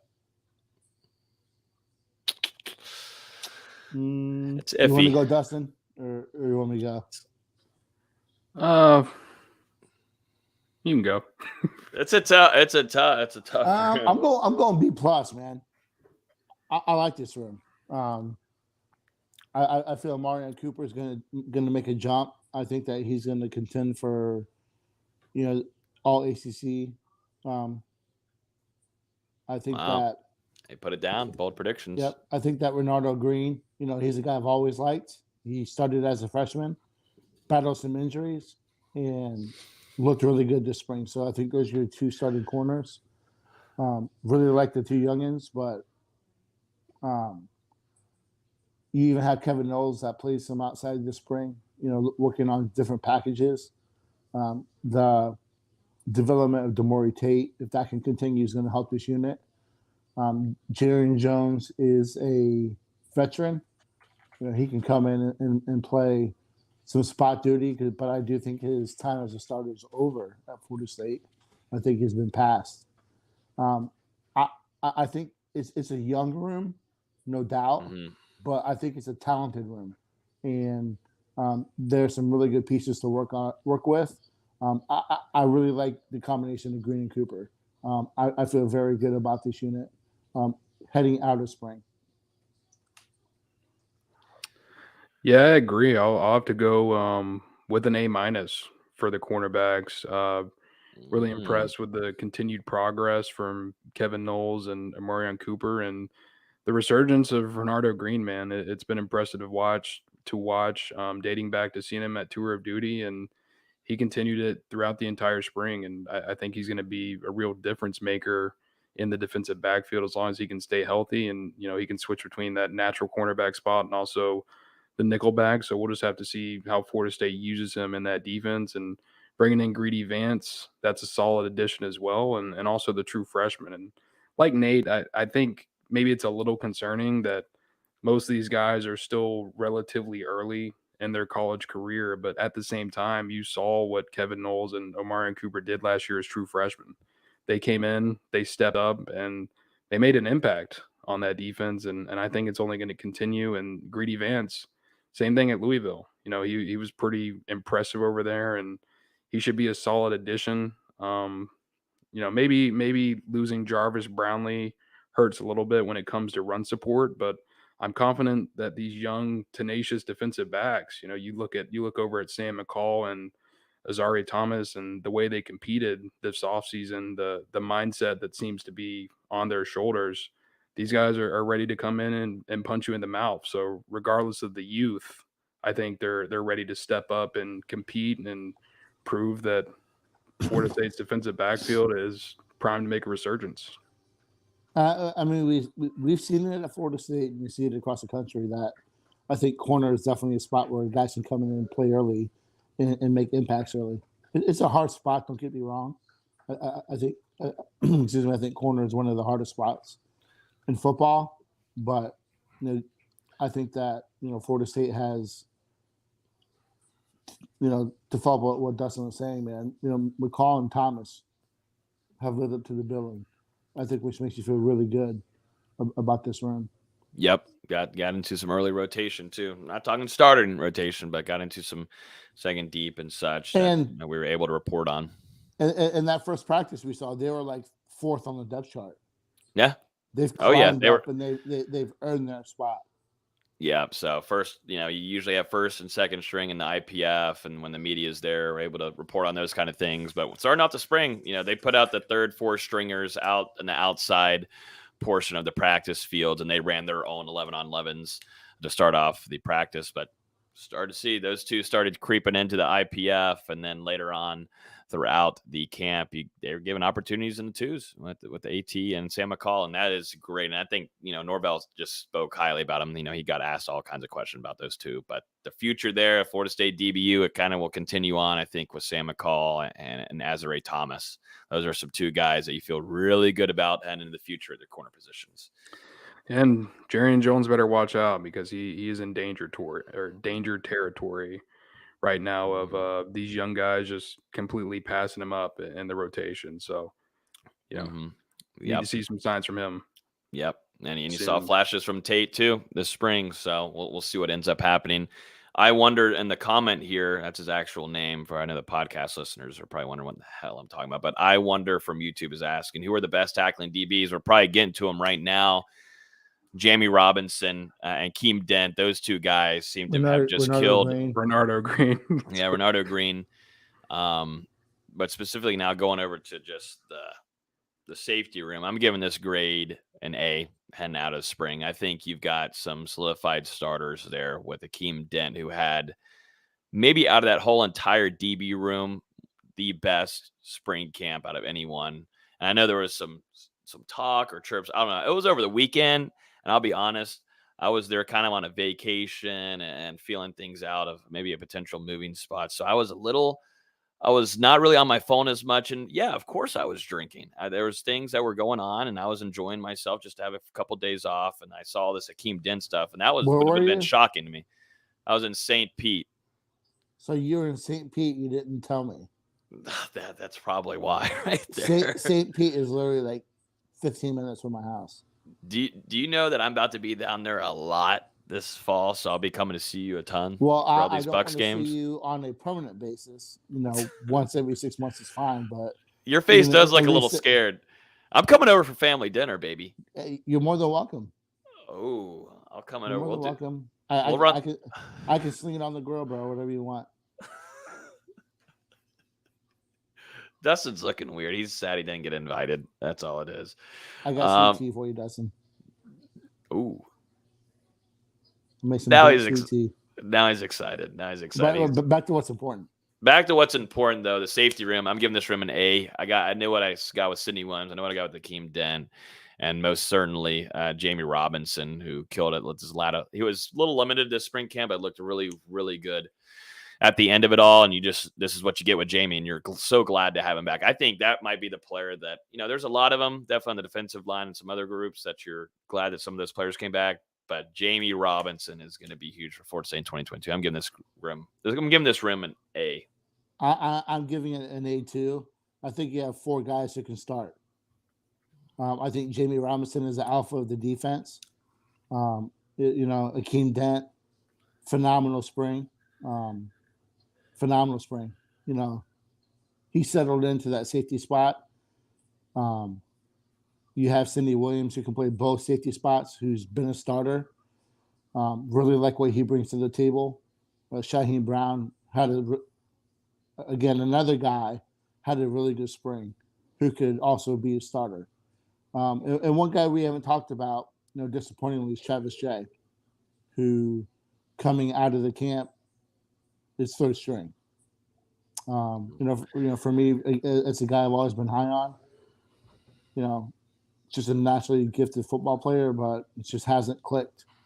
So, that's someone to watch. But you look at that safety room, you could even slide Thomas and or McCall back there if you wanted to and still have a really solid unit. So I really like that room. I'm going A. Yeah, I agree with you guys. I mean, safety's one of the strongest positions on this team, and I'm going to have to say A as well, not to stick with the same grade, but Jamie Robinson, Akeem Dent, they're going to be excellent for Florida State as that probably starting safety tandem. To have Robinson back, a guy who led you in tackles last year and really became one of the leaders on that defense down the stretch. I think it's huge. This is his money year. He's playing for prime draft position, and I think he's probably going to have a better year than last year. And same thing with Akeem Dent. Let me ask you this real quick, Dustin. Sorry to cut you off. Do you think it's unrealistic to talk about Robinson being an All-American type player coming off All ACC? I mean, he's got to be in the conversation, especially with how he performed last year and how he's continuing to progress. Mm-hmm. Such a big factor in the run game defense too. Major factor. I don't think he's a preseason All-American, but he can play himself onto that list with another tremendous 2022 campaign. And Timmy's right here. I mean, not to just end off the safety talk, but Timmy's right. I mean, this defense dominated the spring, and not just only dominated because offense was awful, but this is showing a really good sign for Florida State. If you're relying on one side of the ball, we'll talk about this whole offseason because we'll have nothing else to talk about. But if you're going to rely on one side of the ball heading into 2022, it's going to be that defense right now. the way that all sides are kind of clicking and you got the strong defensive line, that just kind of goes in into a role that could be has a chance to be really strong here in the ACC and could be a big time pivotal factor. It's just a big thing of consistency. Can they keep the consistency? Has always been the struggle for Florida State the last couple of years. Yeah, I mean, really, the defensive backfield as a whole, you've got to feel pretty comfortable about. Cornerbacks, that's where most of your youth is, but you look at the safety unit, and you've got a ton of experience there. I mentioned Robinson and Dent, but even behind that, Sidney Williams, he's played heavily for Florida State the last 2 years, and he was excellent last year next to Jamie Robinson before he got hurt, and Jarquez Mclendon as well has contributed throughout his career at Arkansas, and then since he got to Florida State, has been in that rotation. So from top to bottom in that defensive backfield, you probably feel a lot more comfortable than you have over the past couple of years when we've seen a lot of miscues there, especially the fact that pretty much all of these guys played together and developed chemistry with one another last season, and you should only expect a stronger performance overall, I think, in 2022. It's going to be really exciting watching this secondary versus, Alabama or Georgia or Ohio State in the playoff.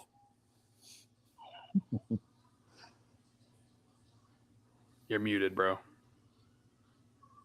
God dang it, I was saying some crazy awesome stuff that would get me elected into like freaking CBS Sports NFL countdown. Dang it. I was saying some good stuff there, but I was just going to say that.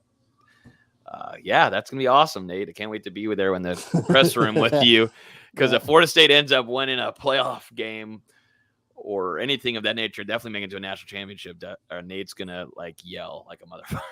It's going to be hard for any kind of FSU beat person to be quiet during that, but I couldn't even imagine Pasadena. Good God. But yeah, that will recap our grades on the spring. That officially wraps up everything. We'll still have about conversation. Special teams? That's right. And that reminds me, I need to make sure I apologize for that. Special teams as a whole, this is so hard to grade because nobody's hitting a thing. So kickers, give me B minus. B minus on the kickers. Give me a B plus for punter, and give me, I know your biggest. You couldn't have just done an overall grade. No, I'm going specifics here. Well, then I'm gonna need punt team, kickoff return. Oh no! C. Give me a C. After what we saw last season, it's hard to evaluate this in the spring. So give me a C. Below average of last year. That is not for me. Give me a. What did you say? It's below average until I see that it's not. So C. Yes, I'm giving it a C. Below average. Year. Below average is a D. Yeah. I think it will be different with Micah, but as we watch the spring scrimmage, they're kicking it to somebody, and there's no one near them at all, and they just catch it and run 5 yards and pat on the back. So, give me a C. Should Florida State fans be confident in their field goal kicking team? Not different than last year. Not different than last year. Not fully. That's all I need to hear.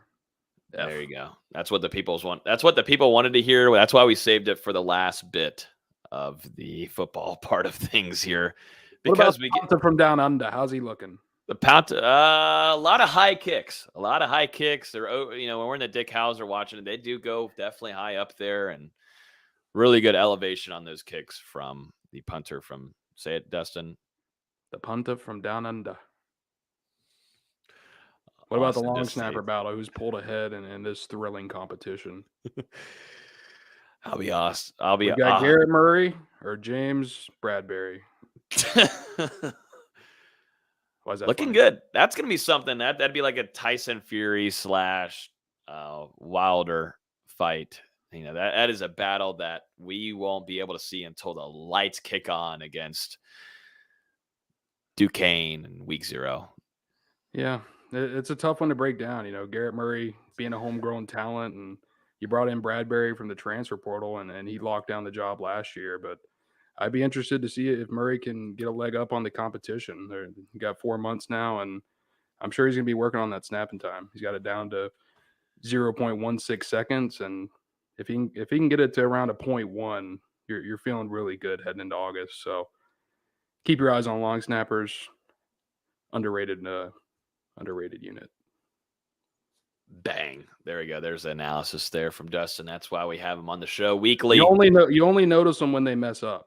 So that's right. Don't mess up. Shout out to Lady Knowles as the comments are going crazy. I believe just defeated Clemson 5. Walked off against Clemson. Walk off against Clemson. They walked off the field like during the game.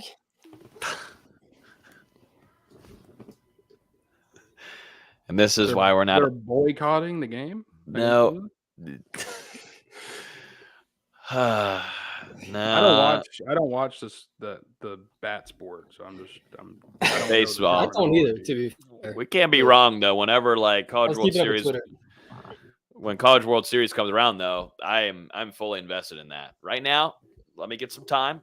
Then we got a good softball team. Let me get some time. But let me get to a little bit of the postseason. I'll dial in. I promise I'll dial in. Now that spring's over, I'm dialing into softball. I promise. I'm dialing in. Now I'm going to give y'all updates. I'm giving y'all updates now every week. I'm going to give y'all updates every week now that spring's over. I'm going to dial in. You want to know my thoughts on softball? Now, is this something that will get us canceled or no? Hopefully they're better than baseball. Oh, my gosh. Well, baseball's on a run right now. To where? No, okay, we've got it. I should have never brought up any kind of other sport. I'm not going to go there. No. Austin knows where I'm going to go. Yeah, we're done. Let's move it on to a sport that we all know and love after we forgot what happened in 2021. Don't be sarcastic. I forgot what happened last year. I thought we all did. I thought you said that's what you forgot. Let me bring your name up here again, as everybody knows. Forgot 2021 basketball season, Austin Veazey. Yep. But we got to say, though, Florida State did land some help there out of the transfer portal, and that is going to be Mr. Darren Green Jr. from UCF. He's coming off of, and I wrote this down on my own. He's coming He's coming off of a season averaging 13.3 points per game while shooting 38.5% from the three on a 7.8 3-point attempt per game. You can tell he's reading off a page. If anyone read my article after Green committed, it might sound a little bit familiar. Yeah, but I'm not done yet. For comparison, going back to those numbers, comparison, no one word for word. The one person that read Austin's article that's watching this show they are angry at you, Logan, for plagiarizing. The one person? Oh, that is mean, Dustin. We had a good amount of views. It's Austin himself. Yeah, I read it, Austin.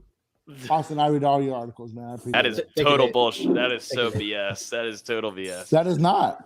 I read everyone's article that posts from No Game Day. Take the cap off. Anyways, I'm not done with what I wrote down in my notes. Great job, Austin. Great job, Austin. For comparison, no one at Florida State has shot more than 5.5 3-point attempts in the last 10 years, and 7.8 3-point attempts would be the most since Tim Pickett in the early 2000s. Who's Tim Pickett, Logan? Be honest. Is that the first time you've heard the name Tim Pickett? That's not Pickett, the wide receiver from Georgia, right? No, that's Pickens. Pickens. Oh, Pickens. There we go. Yeah. No, I don't know who Pickett is. Pickett in the NFL draft. Oh my god. No, I don't know Pickett from UCF. Someone wanted to shoot me and put me out of my misery. It's not Pickett from UCF. Oh, he's from FSU. Oh, he's from FSU. My bad. I'm getting there. I was gone over the weekend. I would have read all into Austin's piece. And I didn't do it. I didn't edit it. Dude, we posted Austin's piece on like Tuesday. Well, I was getting ready for my trip.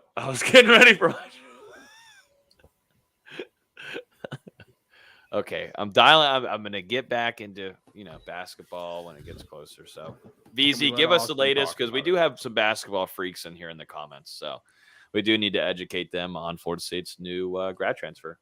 Yeah. So while football, swung and missed on the transfer they wanted over the weekend, basketball got theirs.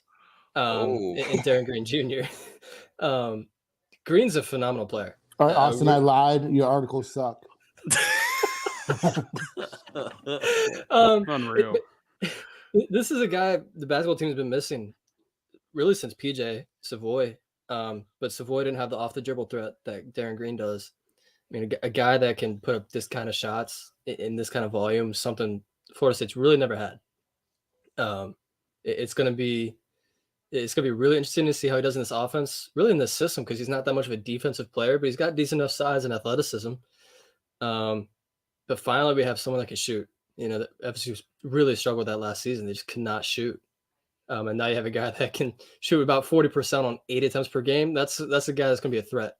And to take a guy that was the best player on a team that was, middle of the road in the American Conference, which was a pretty good American Conference this year, you get the best player from that team to bring him on to Florida State. I think that's a win all the way around. Really excited about this. I thought he was going to take more visits, but no, took the one at Florida State and committed pretty much right away on Monday afternoon.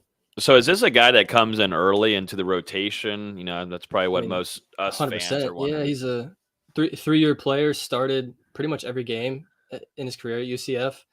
Fans the diehards will remember him lighting up Florida State for 20 points in that embarrassing home loss to UCF 2 years ago. I remember that. He could not miss that game. He just could not miss. Was hitting from all over the floor. Was hitting from Chipley, Orlando, Jacksonville, just hitting from everywhere. I think this is a great pickup and something Florida State desperately needs. They've really addressed the weaknesses this offseason. They've got some shooting with Darren Green.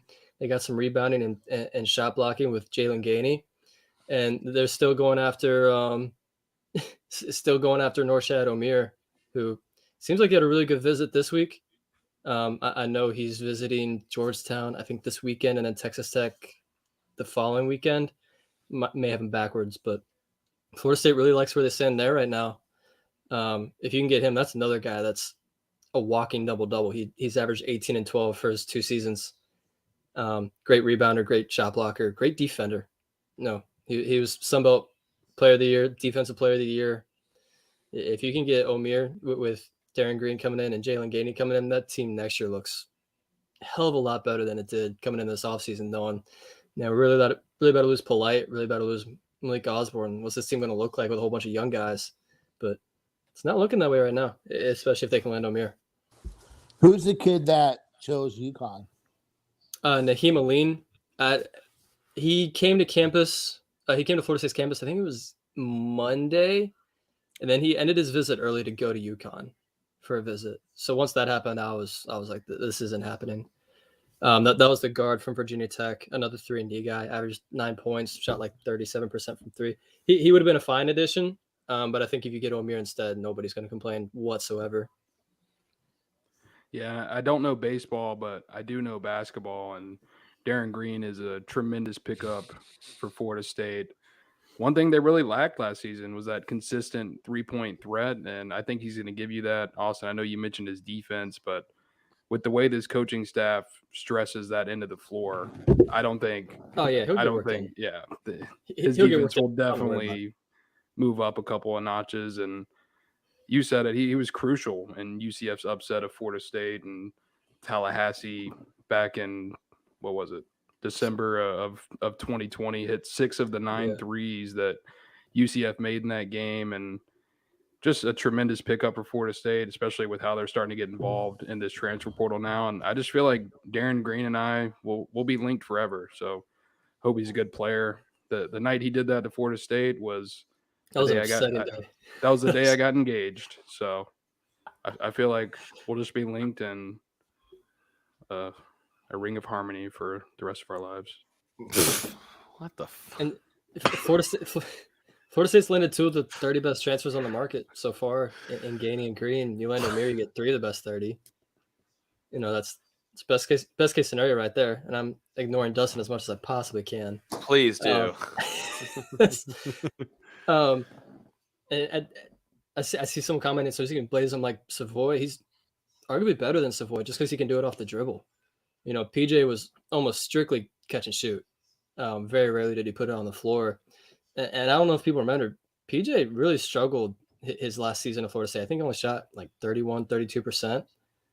I don't see that happening with Green. I mean, that's a guy that's an automatic 36, 37% at minimum. Hopefully he can be better than that, especially this year since he's not going to be relied upon as a primary option like he was this past season.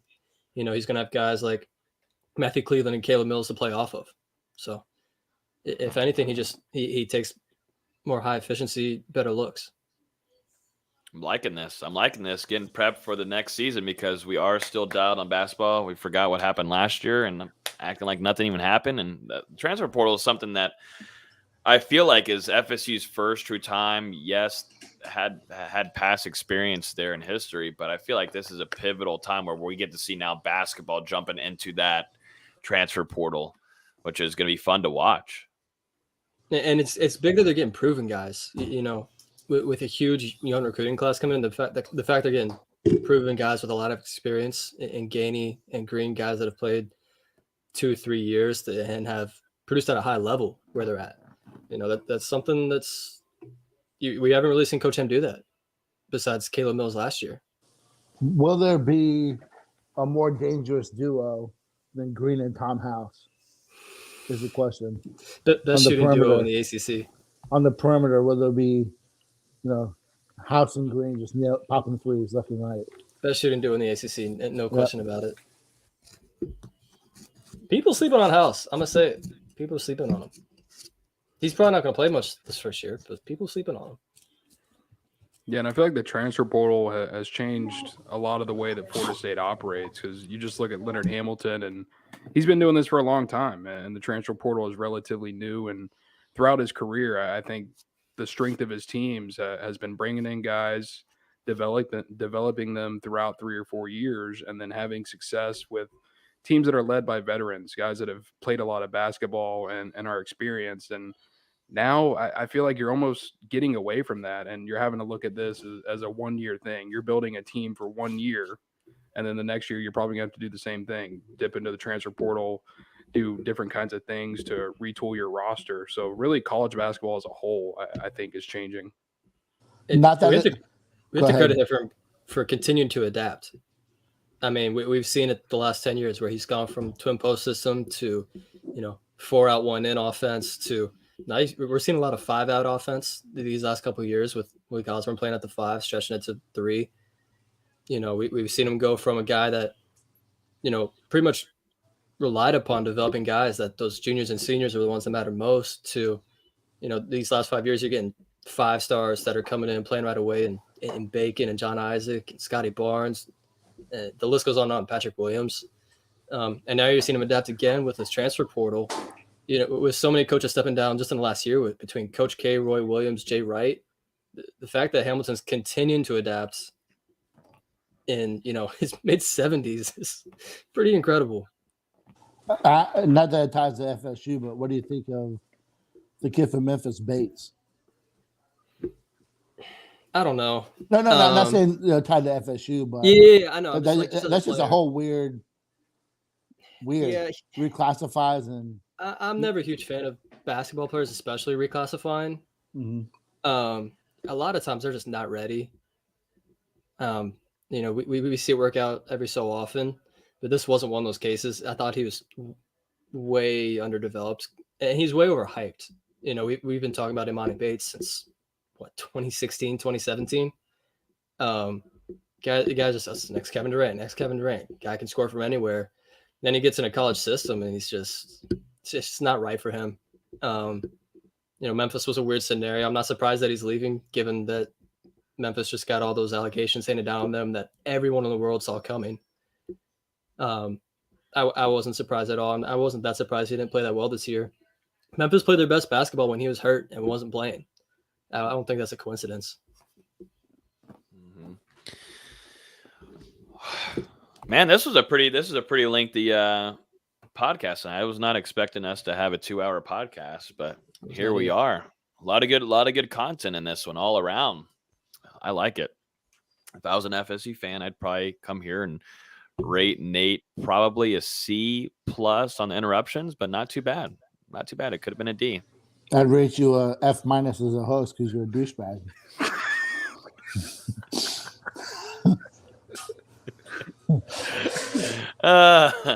There's nothing. I don't know what other podcasts you could get from this, but the fact of us being able to just allow to have. Never mind. I'm not even add on to it. I You also don't do find wanna this shout out- anywhere else. You don't I want find. to shout out the Minnesota Timberwolves for having an all-time Minnesota collapse tonight. It's just an absolute embarrassment.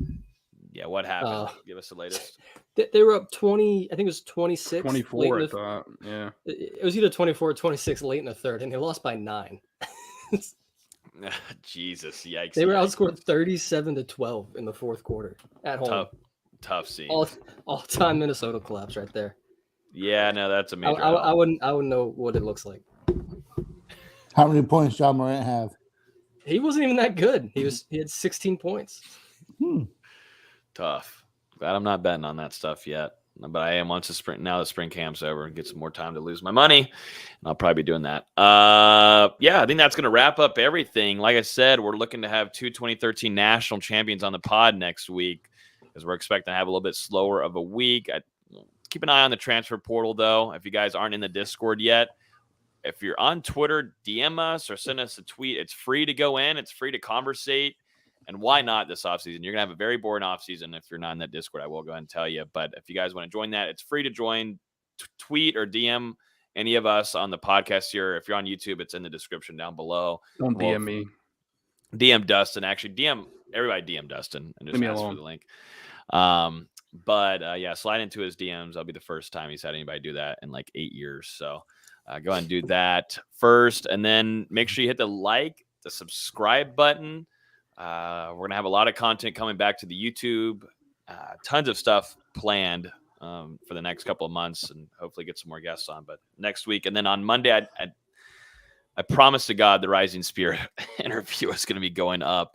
It's going to go up on Monday, I believe, because that'll give us enough You haven't time. put that up? No, it's going up on Monday. I was just about to ask. Too much stuff happening. There's just too many St. Pete Now who cares? One trip. I get one trip. One too many. I get one did trip. That interview like 2 weeks ago. Like I get one trip. All you got to do is hit publish. Man. It was a 30-minute I will interview. say- I have to edit one part of it where it messed up there, and that's really taking a toll on me. Okay, I have to edit enough of this. You know, that portal news could keep us busy in the next few weeks. Yeah, on the podcast. We'll be talking a lot of portal, and sports. we'll have. I think next week's podcast is going to be really fun with having these 2 2013 national. These guys we've had on here before, but not at the same time. And I think it's going to. I think we've had them on at the same time. No, We've had them on one, and then another one. Well, after a certain camp, one of them came on. And No, we've never had them both on at the same time. We have. Here, I'm going to give a hint. Who we had on was we're getting wild and we're getting loco, or we're getting los. I don't know. We have not had on. What did you just say? At the same time? We have had them on at the same time. Probably 2 years ago. Now that I know, it was a year ago. It was a year ago this week, actually. I'll find it. Get the out of here! And I swear to God, look it up. No way we've had these two people on here before at the same time. At the same time? Yes, because I remember them bickering at the end. One of them was on the show a lot, and one hosted a certain camp that we attended, and then we had a. They were both on to recap that together. I'm putting it in the group chat right now. Man, this man. I don't remember that. Don't remember it, but either way, they're going to be on here with us next week, and it's going to probably be pretty entertaining once again. Because there was one that I know both were 2 running backs were on at the same time, and that was highly entertaining. We want to do round 2, but that's not going to be the case this time. That's probably who you're thinking, D-Lou. Yeah. Or just check the group chat real quick. No, running backs. I'm checking the group chat, but nobody's texting. Oh, Kenny, Lois, we'll catch y'all next week. Peace. We did it. That's not them. It's not them. No, you just said it was. It's not them.